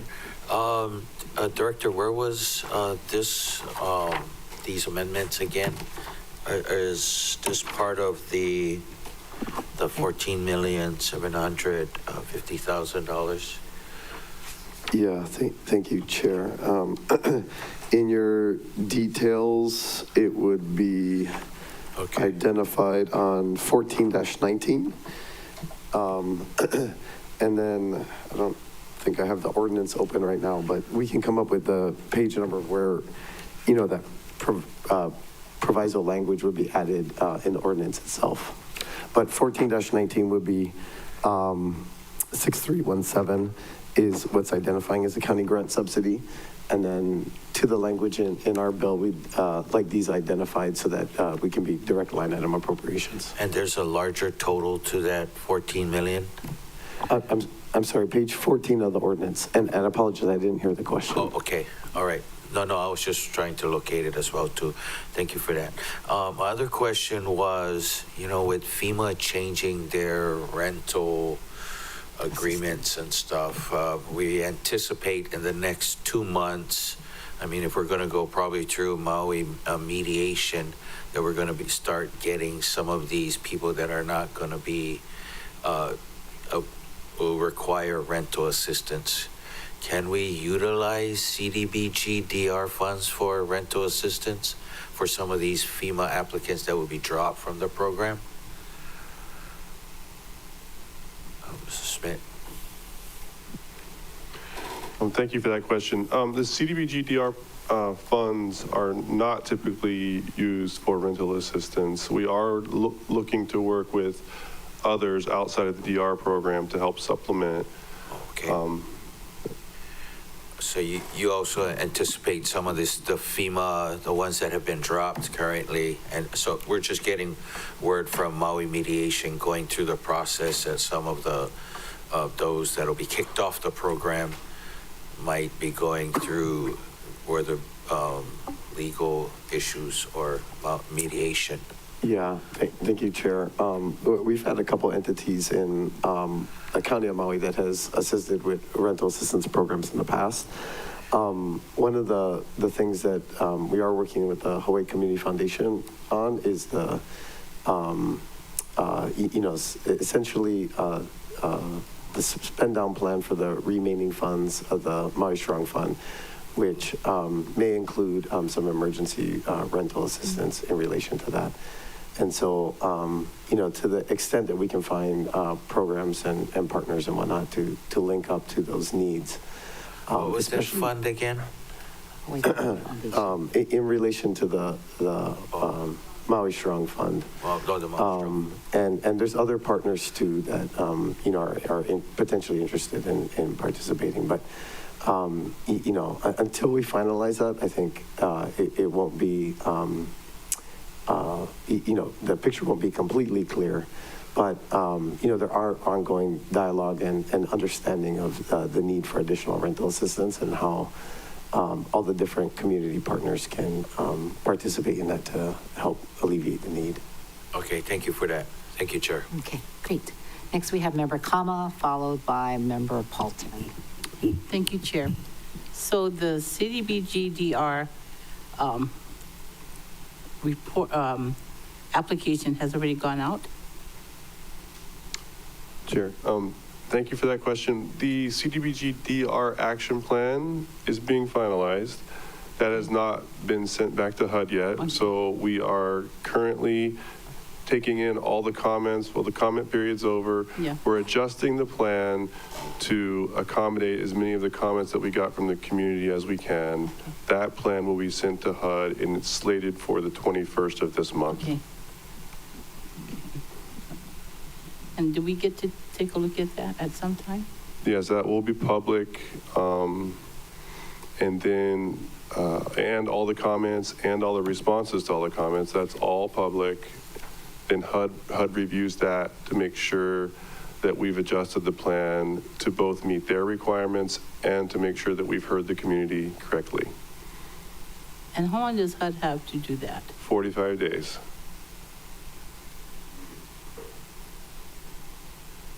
So we expect a response sometime in early June. We hope to have a quick response, but I would say realistically, we're talking June. Okay. Okay. And these funds are supposed to be used as our funds of last resort.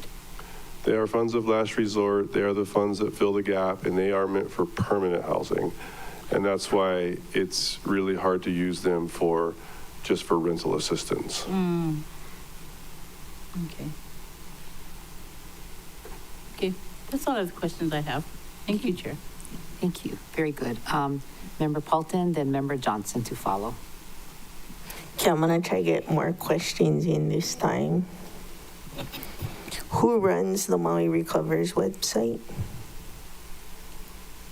That's not a Lynn Nishikawa one, or is it? It is. Okay. Next, the homemade bakery site. Please tell me we're not storing clothes in there. No, not clothes.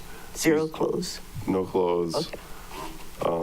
All of the soft items or of that kind of thing will not go to the homemade bakery site. This is more of appliances and things to help people once their house is built, they can come get. Is that in coordination with like CNHA or Anti-Netty? It is in coordination with CNHA, and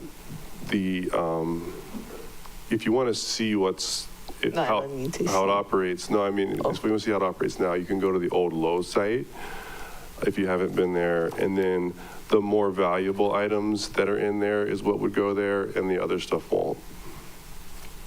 And then for the 1.8 million on the sheet that you just handed out, is there Spring House included in that, or are we setting aside funds to assist with that?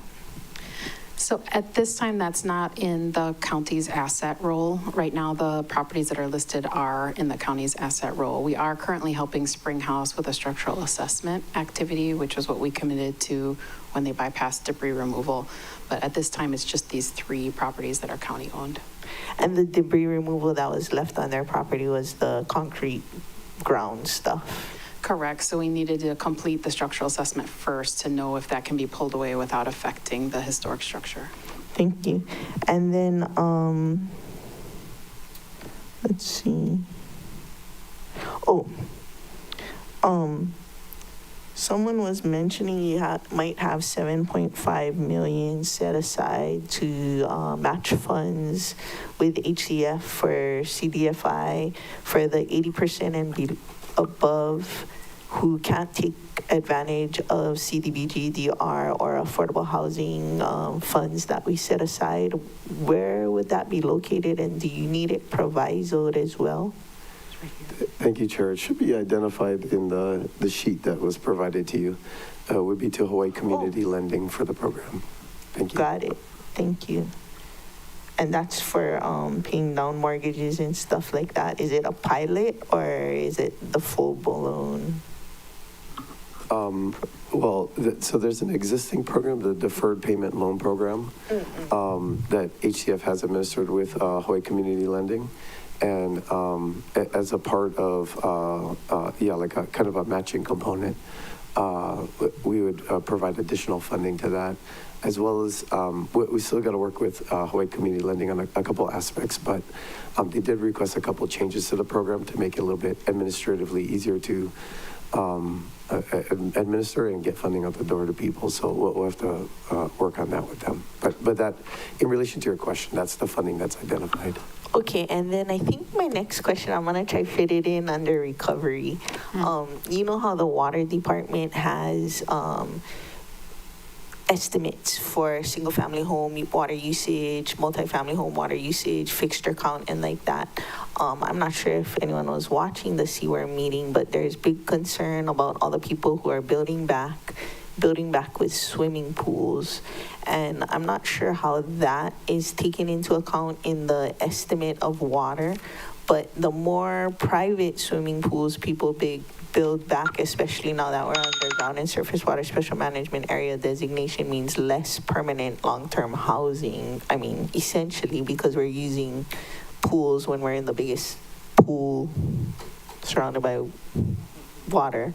So how is that factored into recovery and water usage? I mean, I think Lahaina was already pulling out, like, we're diverting 100% of Kahoma and Kanaha. So how is that being justified that we're allowing people that didn't have swimming pools to now build back with swimming pools when we're under a ground and surface water special management area designation, which seems like that's a new use? I'll take a stab at that. That's a good question. I'm sorry I didn't catch the CWARE meeting, but we are meeting with them regularly, and we are meeting with Department of Water Supply regularly to understand how their current policies work and possibly how we could adjust those policies to be more responsible water users and how we permit those things. So recovery will jump into that space a little bit more holistically, especially with what we're calling our One Water initiative. So I can't jump into the details. I can tell you how it works right now, but I think ultimately what you're asking is how can we change it? So recovery will jump into that space. Okay, I just want to give you a tool for the toolbox. HRS 174C 48B. Say that one more time. Sure. HRS 174C 48B. And I'm sure you guys can find that, right? Okay. You got that, Director? Okay. So next we have Member Johnson. Thank you, Chair. I appreciate the department giving us the change in request to mayor's proposed budget. This sheet right here is what I'll be going off of. I'm really interested in learning more about the Hawaii Community Lending 7.5 million. My first question right off the bat is that enough? Thank you, Chair.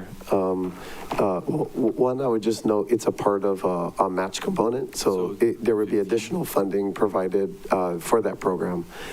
The other thing to consider is that, as we're looking to make sure that we keep programs qualified as well for DR funding, like DR funding can't supplant existing funding or appropriations or whatever.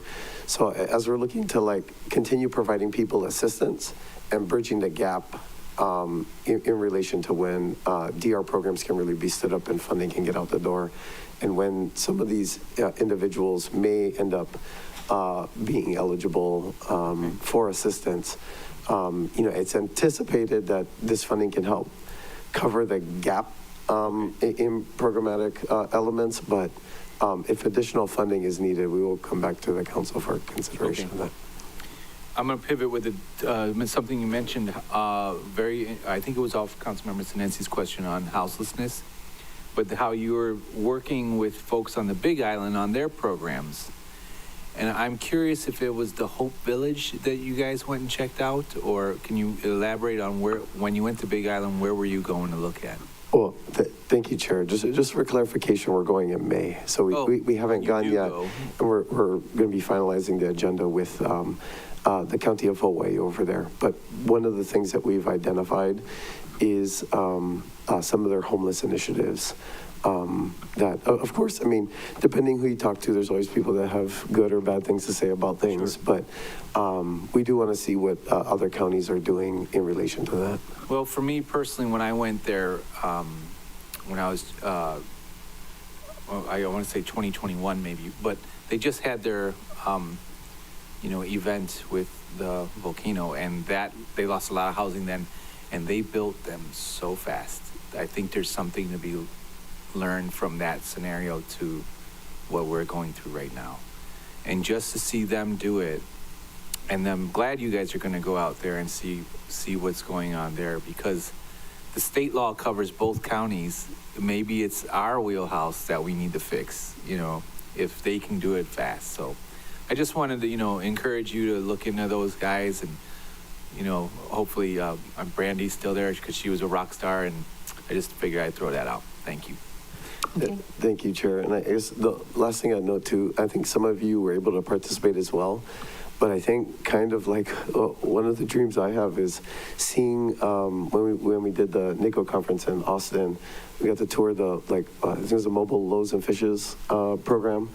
That was really incredible, especially the way they utilize technology and entrepreneurial spirit and whatnot. To help care for people was really eye-opening about what is possible. Yeah, very good. Member Cook. Thank you. So I have a couple questions. My first one, I guess, is because I don't know what it is, the Punane Base Yard Master Plan. Where is that Punane Base Yard? Thank you, Chair. So, I mean, I don't want to get into too much details because we're in active negotiations at the moment. We are talking with existing landowner. The discussions have gone fairly far, although we're still negotiating. But it would include property kind of around the mill location. Okay, that's what I thought. Okay. And for John gets a question. The CBDG funds used for permanent housing, is there any, is it ever used for a subsidy to provide builders to build more resilient structures? Yeah, the answer is yes. We're looking at a number of ways to incorporate that into the planning process. So either supplemental funds that would incentivize building materials that would be more resilient, especially fire resistant. So yeah, for sure. And we're looking at how other communities have utilized the CDBG funds for exactly that reason. So we don't have those programs developed completely yet, but the idea is there, and we do plan to utilize that for how we build. So I don't know, is there any county, can it fit into the county system that you could take a 3-bedroom home that's wood frame, conventional slab on grade, CMU block slab on grade, poured in place slab on grade, and potential insulated concrete form slab on grade, for the county to do an assessment, or, and you'd be outsourcing it, but do an assessment to see at the current rates and the current availability, what the variances would be. Industry doesn't really have the aptitude to try new stuff and be experimental. And, but everybody knows I'm a big advocate of masonry construction that has a reputation of being more expensive, but it gives you a lot more bang for your buck. So anyway. Well, we are talking with HUD about all sorts of innovative and even experimental designs. They do support that sort of thing. So we can talk. Patience is in the room. She's listening. Can have her come down if we want. But we have been talking to HUD specifically about other types of construction that's not typical in Maui, but we know exists that would be more resilient. Things like mass timber, specifically, we've talked about. I know that's not, but you can combine mass timber with masonry, and that's actually a really, really stable way to do it. So that does exist, and we do plan on pursuing those. We'll have all kinds of different designs at the end of the day. Is the department currently working with like Maui AIA or other local design groups? We have so far in recovery. DR is just now jumping into that space as well. So we'll take basically the progress that's been made to date in recovery with those groups, those AIA groups, and then we'll piggyback on that, and then we'll add to it in terms of like the standard design work. Thanks. So my next question, as far as like with the CBDG money and is there any plan B? Is it like totally, do we feel reasonably confident? We're moving forward. Is there any plan B in case something happens? Is there a chance that that funding would get modified because of the current federal dysfunction? The money's there. The money's been allocated. It's how we spend the money. So the administration, the current administration, and the current HUD administrator, they have a lot to say about how that money is spent. So we'll be working closely with them on any policy changes that they have to make sure that we don't inadvertently discount ourselves from the use of those funds. Okay, because my question was leading up to the thing of like the chart of all the employment and how it's going to be if there's a change and we have all of these people on payroll, like what happens then? So all the employees that work in the program understand that it's a limited term appointment. So far we've hired about 10.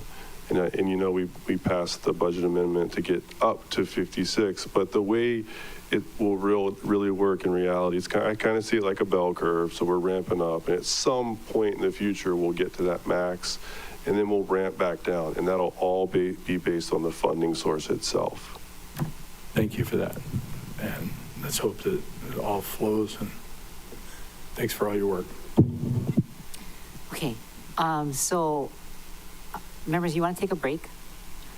We've been going since, okay, so. But we're going to come back with more questions? Yes, we are. Okay. Yeah, we are. Let's give Josiah a break. Okay, so let's go, come back, it's like 3:10, so come back 3:20. Is that right? 10 minutes? Ish?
Welcome back to the Budget Finance Economic Development Committee. It is now 3:27, and we are back.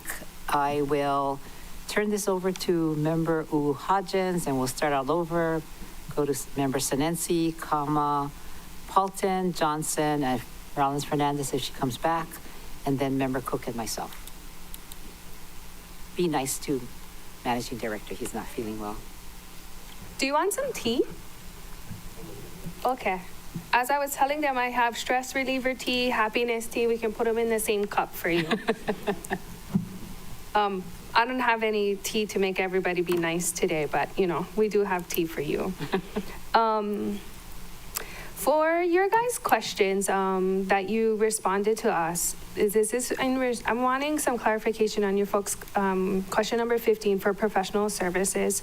So number 8 was the Brown and Cadwell for the countywide large capacity cesspool audit. How's that going? What's going to be the county's financial, if any, implications in the future? And what are we going to do with that audit? I hope not just look at it on the shelf.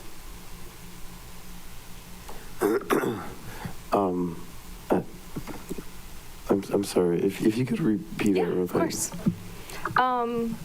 Number 15, this is the questions, it's like MD1, the questions that you folks answered. This is in regards to professional services that was contracted out this current fiscal year in 2025. Erin Wade looks like she has an answer, but this is number 8. This is the last sentence in the first paragraph with Brown and Cadwell for the large countywide cesspool audit, large capacity cesspool audit. Okay. Yes, thanks for the question. So we have been doing and completing the countywide cesspool audit. This is for county-owned properties that have cesspools. And as you know, we're required to phase those out by 2050. So we are working on identifying the most key locations, and we'll be submitting CIP requests for the properties as we move forward. Okay, we have until 2050. Okay, so we have 25 years, but that means we got to plan, now. Or is it 2030? When do we have it that we have to do that? Well, Chair, I guess the only thing I want to mention is, and I can't remember the, legal jargon for it, but basically we are required by EP.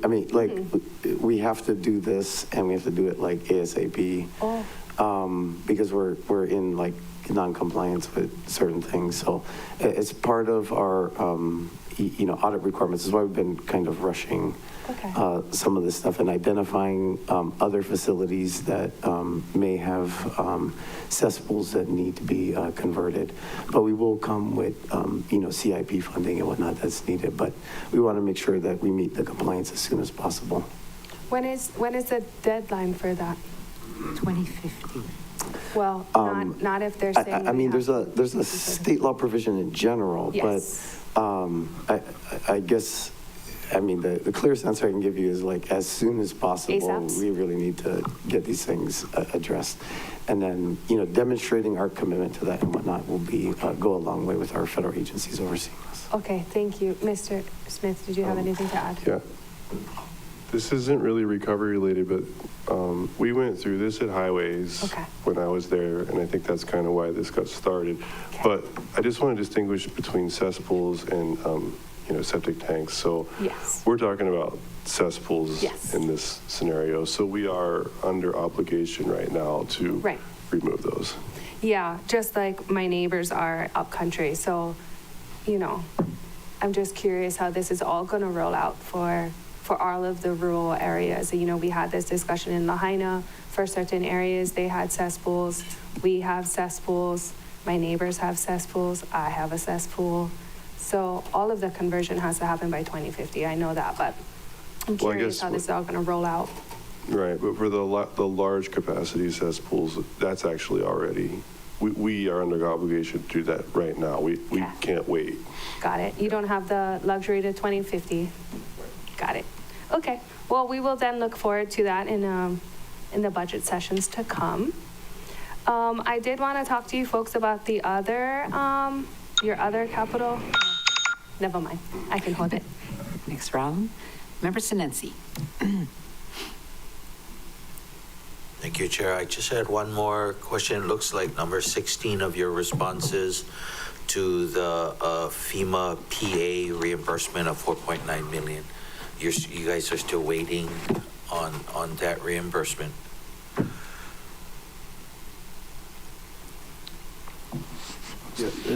I'm sorry, is there a question on, but I mean, yeah, we are still waiting for additional reimbursements that have been obligated. Yeah, and I know you guys went up to DC to kind of lobby the federal government, but do you anticipate full reimbursement of that? I can take that one. So far, we've received about a couple $1 million from what we've put in for reimbursement under the PA program right now. There's an additional 20 million that's expected, and there's somewhere between 80 and $100 million worth of outstanding PA work that we're actively pursuing, but we can't give you a number on how much of that will come back in. So it's a long process with FEMA, but we are advocating and working on those funds and those reimbursements right now. Do we, John, do we have a consultant in DC to kind of help us along with this? Yeah, the PA work actually goes through HIEMA and through the state. So it's mostly local to this region, at least for FEMA. But we do have advocates in DC to help us navigate the changes to what's happening with FEMA. Yeah. Okay. Fingers crossed. Yeah. Okay. Thank you. Thank you, Chair. We did send in more questions, but we can wait for the department's response. Yeah. Thank you. MD2 is forthcoming. All right. Member Kama, followed by Member Paulton. Thank you, Chair. So I'm looking at the change request to the mayor's proposed FY 2026 Department Management budget. And could you explain to me where it says conditional language needed and transfer to, and then this is $100,000 for the rural order for their roof repair? And why is it being transferred to this other number as opposed to everybody else is going to this other number on the top? Is there a difference? Sure, yes. So the money for the Royal Order right now is $100,000, but it was in Office of Recovery. We're moving that back into Planning and Development because it's not within the area affected. Yeah. So it will be handled still in Department of Management, but by the Planning and Development section in Management. Oh, that's what it means. Okay, thank you. Easy. And then the $7,500,000 for Hawaii Community Lending, there's a match to that? What was the match? Well, the match would come from private philanthropy. So, I mean, we're providing a component of the funding request, and it would be leveraged to secure additional philanthropy funding related to that. So how much of that 7 mil are we putting in? Well, no, we would be putting in 7.5, Okay. and then it would come with at least a 7.5 match, Okay. potentially more. Yeah, so for a total of at least $15 million. And over here it says conditional language. Do you know what that conditional language would be? Something like for Maui County residents only or something like that? Well, I think, and of course, I mean, we'll have to work with Budget Office and Corporate Counsel and whatnot to make sure the language is correct. But, I mean, ultimately, you know, what we're asking for is to be able to call out the organizations for the funding so that we don't need to go through a solicitation process, be like a line item grant. So that's the proviso language we're talking about.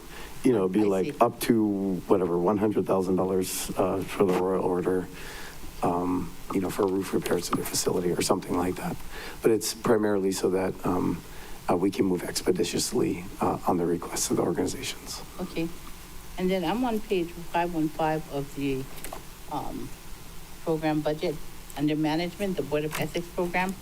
And it says that the for material and supplies, they've got gasoline, diesel oil, et cetera. Speak into your mic, maybe. Oh, I'm sorry. Yeah. I'm reading on one side and the mic's on the other. But so I'm on materials and supplies. It says gasoline, diesel oil, et cetera, to establish the Board of Ethics program under the Department of Management.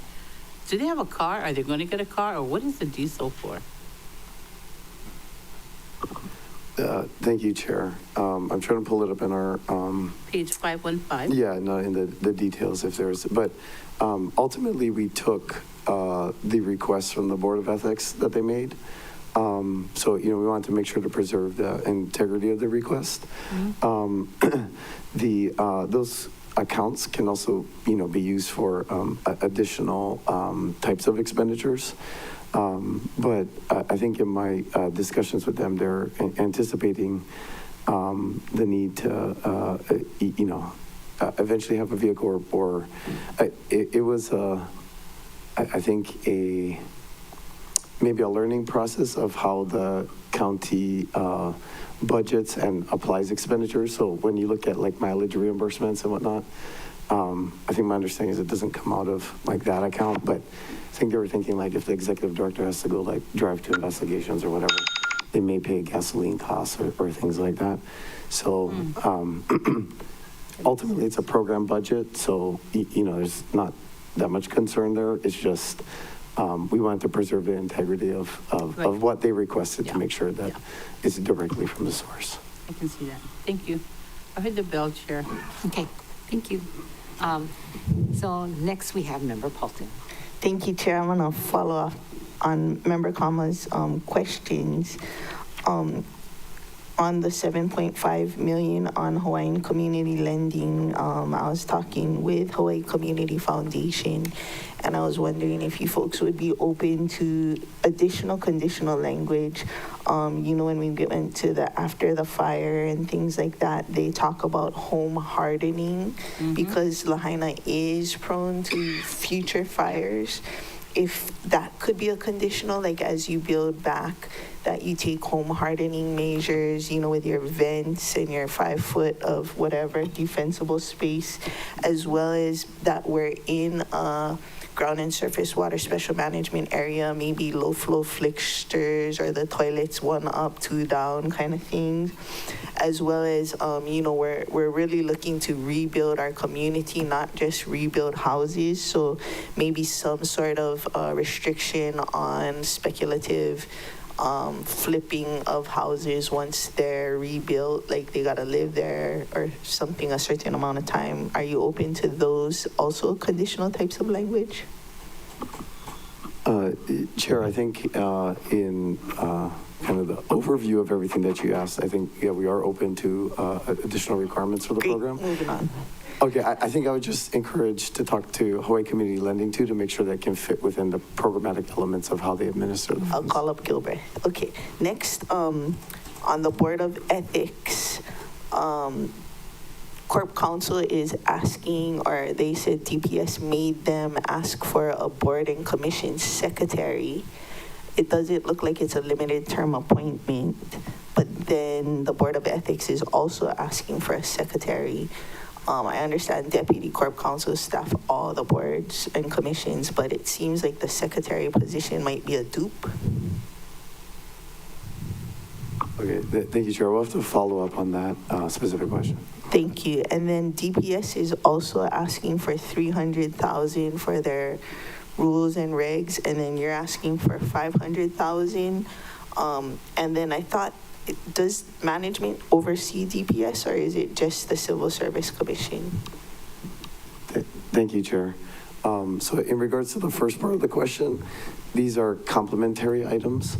So the plan that we've set forward is we're going to do kind of an organizational review and analysis of them to have recommendations on how to move forward. And by utilizing that in the second half of the fiscal year, we asked DPS to include funding in their request to be able to implement some of the recommendations, such as primarily updating rules and regs on recruitment efforts and whatnot. So it's complementary, it's not duplicative. WBCP info I gave to you from Yeah. So you wouldn't need to put out an RFP if you put out that one? Well, I think there's some organizations, I think that's one of them possibly, that's on the, I forget, it's a NASPO or whatever list that we're able to, I don't want to say bypass procurement, but there's specialized procurement processes for those. And I can't remember the second part of your question now. I'll just move on because I want to get okay. as much questions. And then for John, when he was saying like you're gonna phase out or ramping up and phasing out, do the people that you like headhunted from other departments have return rights?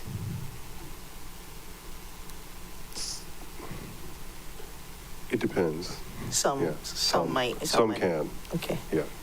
And then in the parking garage revenue, does all of that go to the Park Maui staff, or how is that accounted for? Because I see you have a line item in 14-8 for parking garage signage.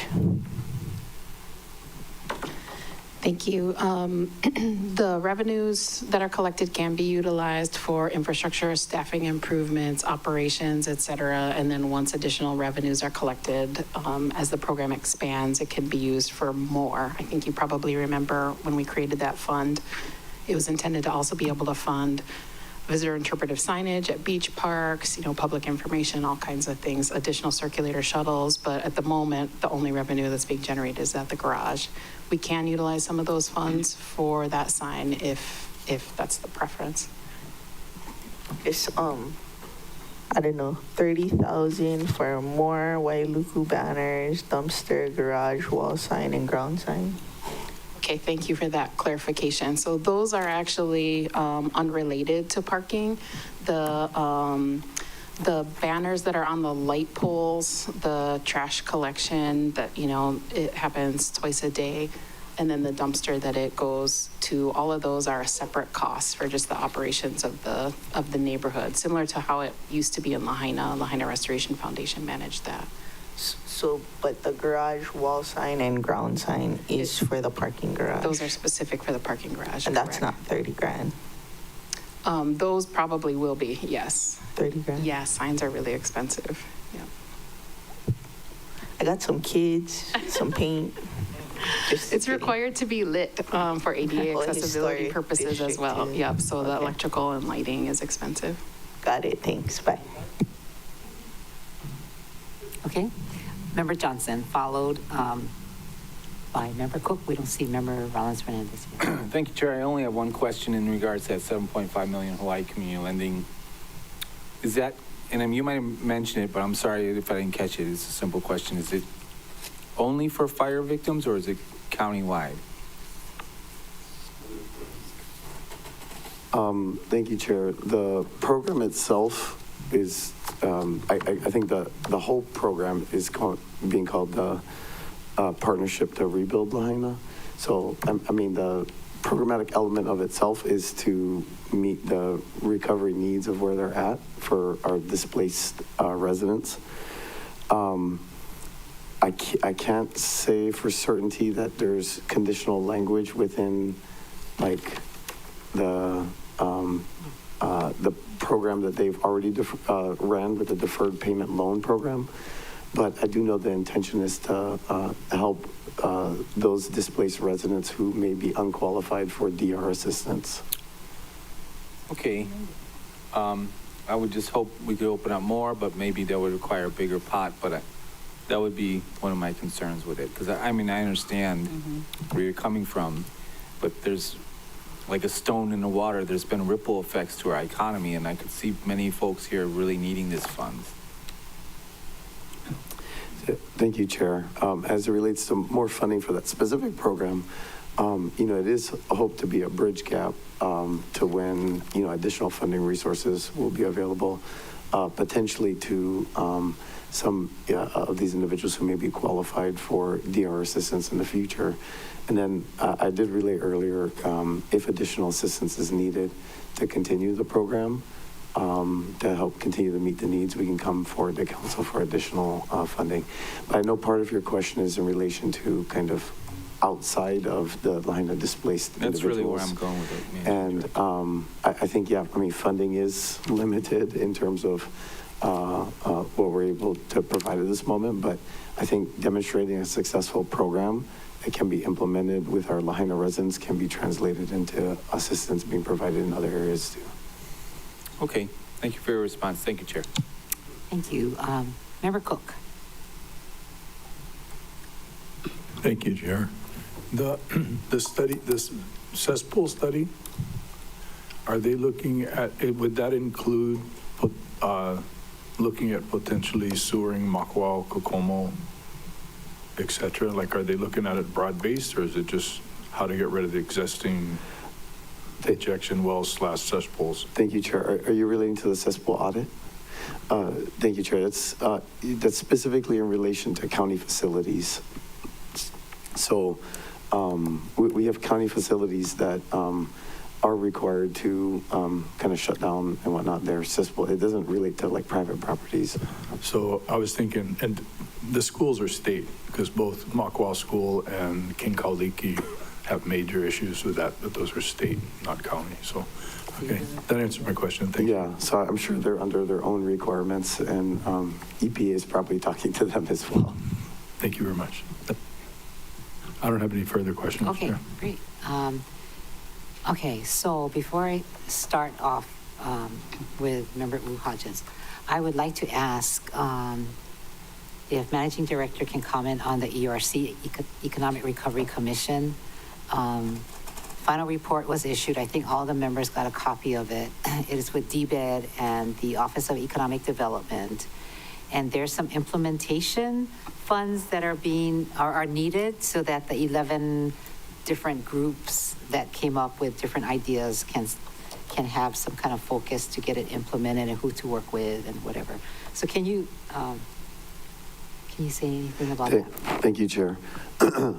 Yes, unfortunately, we did receive the request after we had to finalize everything for our budget request, but we are in support of the ERC's work. They have lined up private funding as well, so I don't want to say it's like a match component, but we'll be able to help leverage county funding with private philanthropy to continue the work involved in that.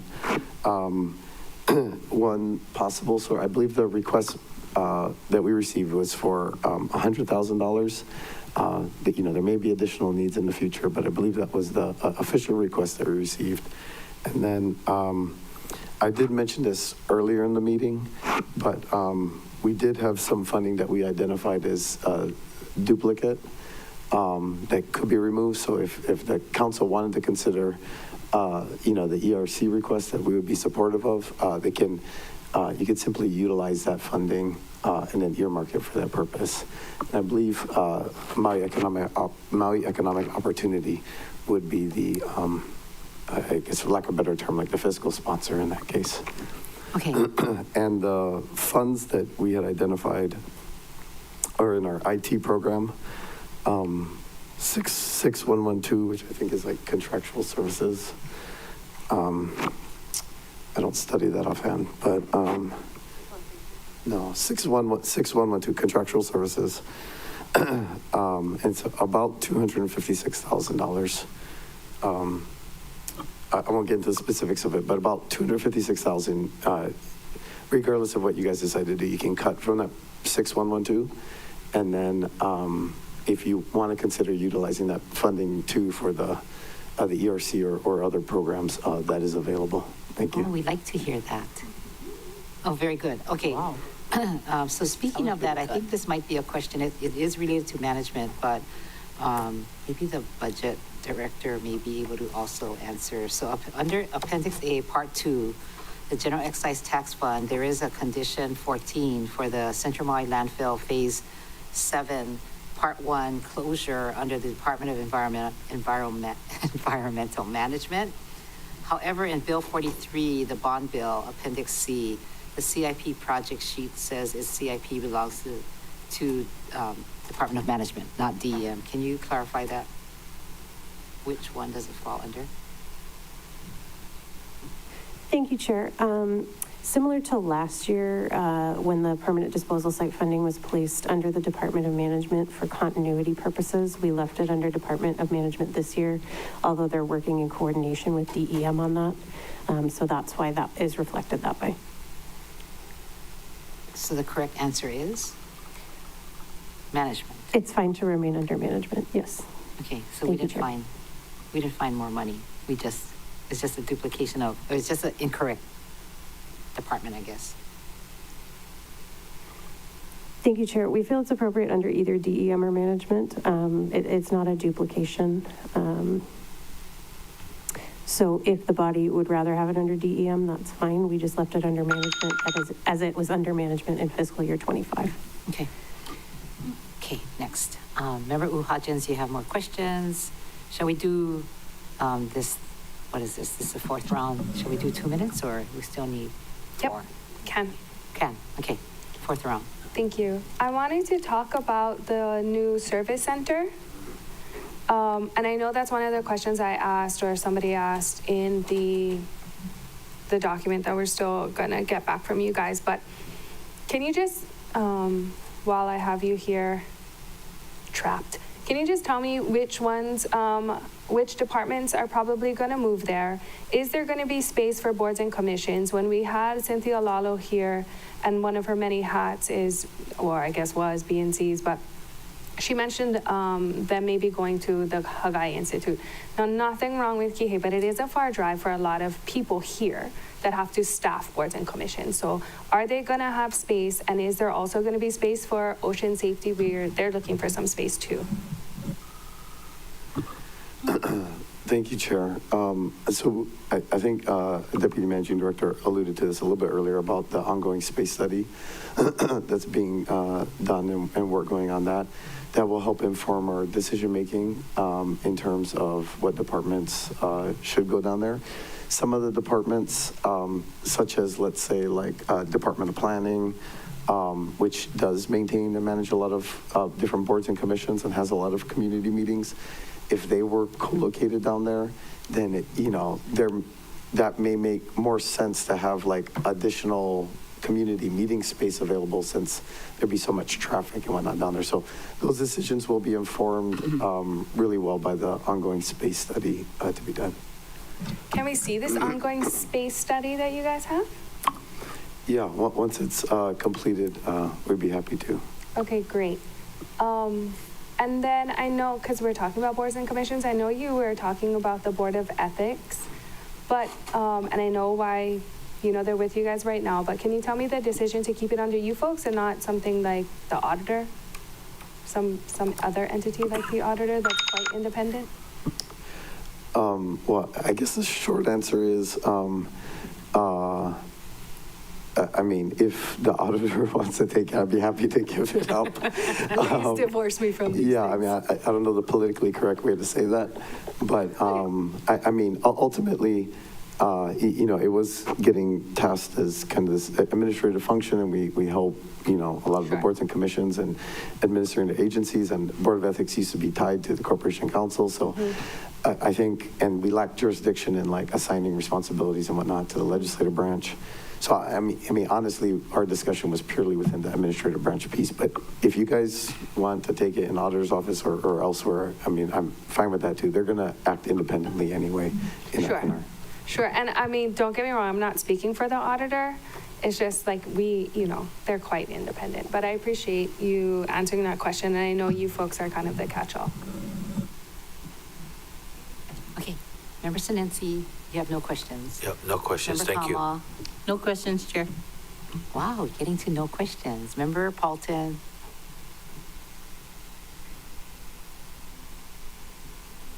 Oh, shoot. No, I wasn't ready. I thought they were going to have questions.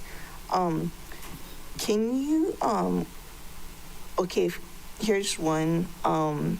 The e-discovery platform, they said that they are barely going to try and get it in on this fiscal year, and they need kind of more funding. And that part of it was because of the heavy lift of IT moving over to the Microsoft 365. So do you anticipate how much of those types of software thing and the existing personnel we had, so kind of like CIPs, how many bodies do you need to do a CIP? How many bodies do you need to do all the software upgrades and things like that?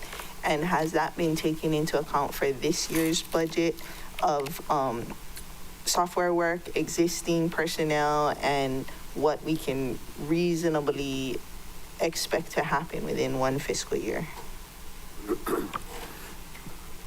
Thank you, Chair. I think really the main solution to it that I've already given the departments a heads up on is that I'm hoping to get a CTO on board before we do this, but if not, we will be moving forward with the establishment of an IT governance policy. And essentially what that relates to is prioritizing all the different initiatives that departments are asking for and coming to the table and establishing what can be done within a certain time frame. Okay, perfect.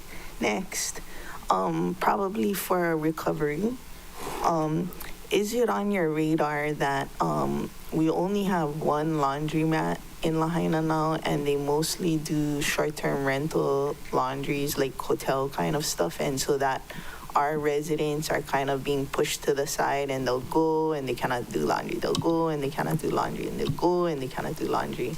And like maybe like a laundry co-op or something like that. I don't know, R1 Water, whatever. I mean, short answer is it has come to my radar recently, particularly from the Mayor's Advisory Council. So I don't have a plan from recovery to address it yet, but it recently came on my radar, unless you guys know of something I don't know of in terms of fixing that problem. Just checking if any of the homemade bakery has washing machines or dryers. I don't think so, but I can check. Maybe they can cook their laundry Is to the dry need- it or something. Is the need on this side, though? The need on, Where the laundry oh, in facility need? Lahaina. It's in Lahaina, right? Yeah. I mean, Okay. I got people all the way from Honokohau to Kahana to, like, that's part of the aggression towards short-term rentals. There's one laundromat, and short-term rentals have a in or something with the laundromat owner, so regular people aren't able to do their laundry, and then if they have to catch the bus to this side with all their laundry, it's just not feasible. Okay, we'll move it up higher on the radar. Thank That'd be you. awesome, thank you.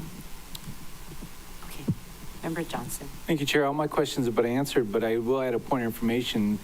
About a year and a half ago, the Pulamalanai laundromat burned down, and they bought a mobile laundromat. So if you need a contact, there's call Pulamalanai, Larry Ellison guys. They bought one for their hotel instead of having to shipping off all of their laundry. And I think so far I haven't heard anything, so I don't think it would be a bad thing. You might want to look into that. Thank you. Thank you for that suggestion. Oh, pretty cool. Member Cook. I'm good. Thank you all very much. Okay, very good. So I have one just clarifying question. Is in reference to your response in number 12B in MD1, you are talking about $700,000 for CNHA for workforce housing, workforce development, and resiliency hub operation relating to the resilient hubs operated by MEMA and the resiliency hub funding under the mayor's office. Is this a duplication of service? Is CNHA also doing? Chair, can you direct us to where in the response again you were talking about? 12B in MD1. 12B is in relation to kind of what we just question. passed out about the grant subsidy, but I don't see anything about CNHA and the work you're identifying. Okay. Oh, I see the resiliency hub and workforce development. That's the piece. And you're asking if it's in duplication to Yeah. Office of the Mayor efforts? Yes. Well, I believe the Office of the Mayor efforts are looking at resiliency hubs county-wide. The CNHA Workforce Development Program and their hub operations, to my knowledge, is specific to the ongoing recovery efforts in Lahaina. So they're different. There's not a duplication. we can definitely follow up. We don't want any duplication of stuff, so we can confirm for you, but my understanding is it's separate. Okay. And then also, I noticed that other departments, and if managing director could say that we have now an ongoing interest of having a land manager. So we have land management with Corp Counsel, we have land, finance also.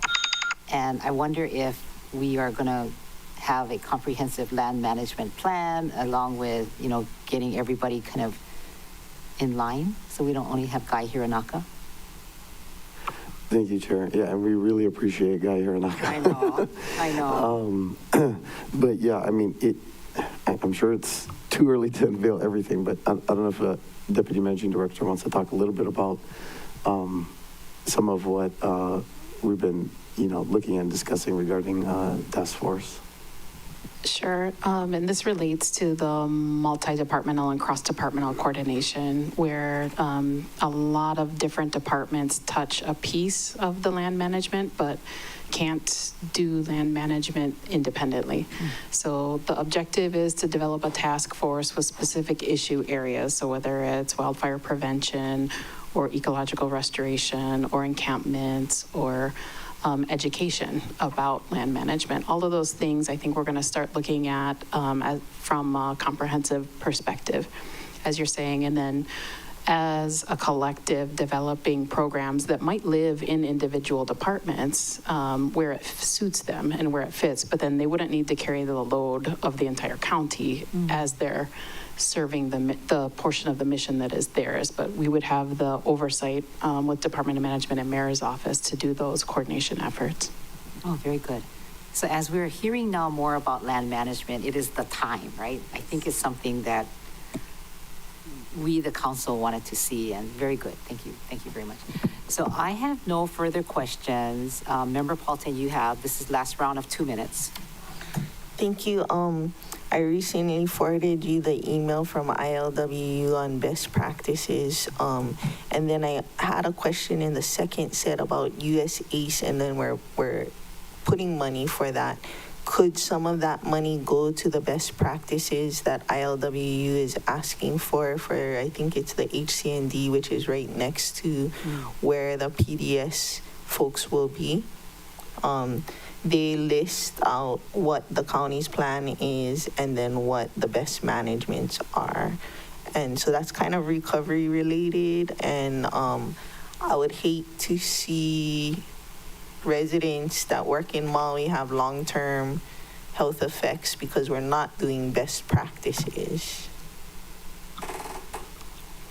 Yep, thank you for that email. I'm sorry I haven't had a chance to respond yet, but yeah, we'll look into that. We'll work with the Corps of Engineers and make sure that best practices on the permanent debris site is what you're talking about, correct, are followed to make sure that we don't have any long-standing health issues for the future. And Chair, if I can just mention real quick, I think one of the pieces of your question was related to the funding. The funding that we budget is what's anticipated for the need of what was planned for. So if there's like additional improvements or whatever that wasn't previously considered, I think we need to talk about, funding that might be needed to accomplish that. Okay, and then Chair, I just wanted to double check that staff had the written question that MD was going to follow up on the boards and commission secretary in Corp Counsel and in management as well. I don't think that this can have the time in 2 minutes, but if we can follow up with a little bit more detailed explanation about the PA work going through HIEMA and state. I understand what that means, but if there can be a little bit more explanation. In writing, you asked for. Yeah, thank you, Chair. We'd be happy to provide that in writing, but we also would welcome, coming to the committee and having a more in-depth discussion after budget session if that's so warranted as well. Thank you. Okay. Thank you. I see Member Rollins Fernandez joined us, so she might want an opportunity. Okay, welcome to Maui. Oh, no, welcome to Molokai. He went back to Molokai. Welcome home. Yeah. I'm back on Molokai. Mahalo, Chair. Okay, so so I am at the district office, alone on my side of the office. I'm jumping on my computer now. And I've been monitoring off and on, but I'm happy to just kind of continue listening to the discussion. I don't have any burning questions at the moment. Oh, okay, because we're at the tail end of all the questions, so if you're fine. Okay, you're fine. We're trying to get Josiah to go home. Oh, look, you're in your Molokai office. Okay, very good. Yeah. Yeah.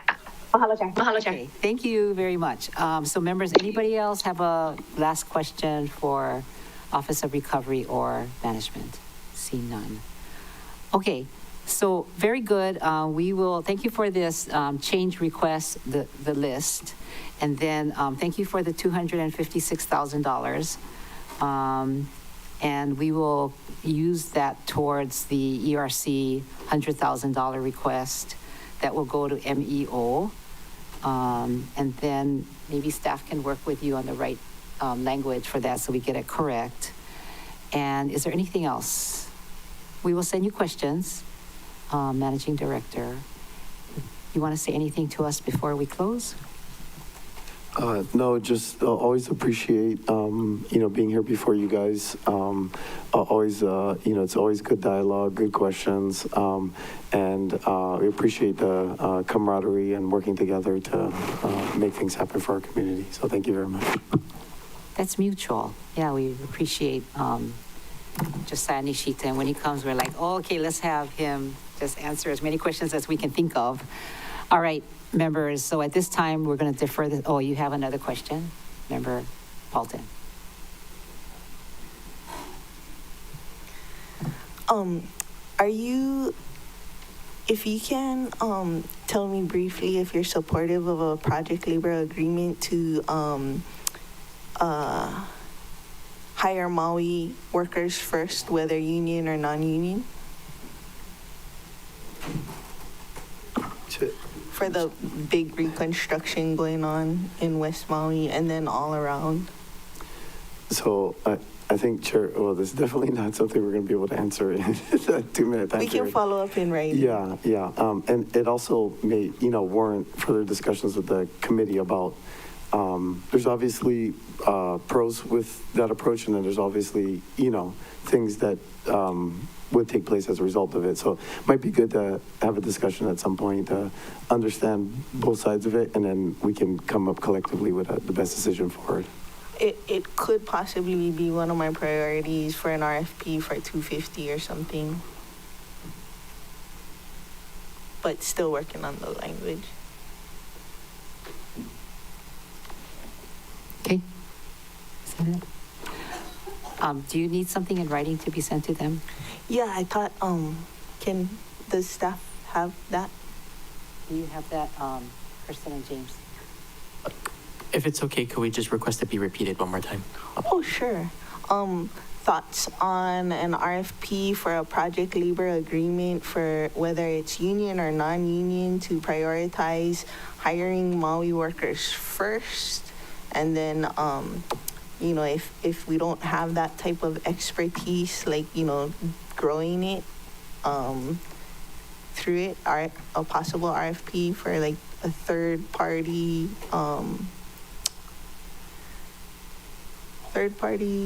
running of the program to ensure that Maui labor is used first and then go outside. Okay. All right, so you got that. I hope we can find workers. That's the hard part, right? Then if there's no other questions, Member Rollins-Fernandez. Just a quick one. And again, I don't think I'll get an answer in 30 seconds. And I do want to let Managing Director go. Thank you for being with us, even though you're sick. Regarding the GET surcharge for infrastructure, 20% reserved for DHHL projects to ensure that the projects are actually benefiting DHHL, whether the mechanism for that commitment is like an MOU of some sort or something legally enforceable, so that the funding is achieving what it was intended to achieve.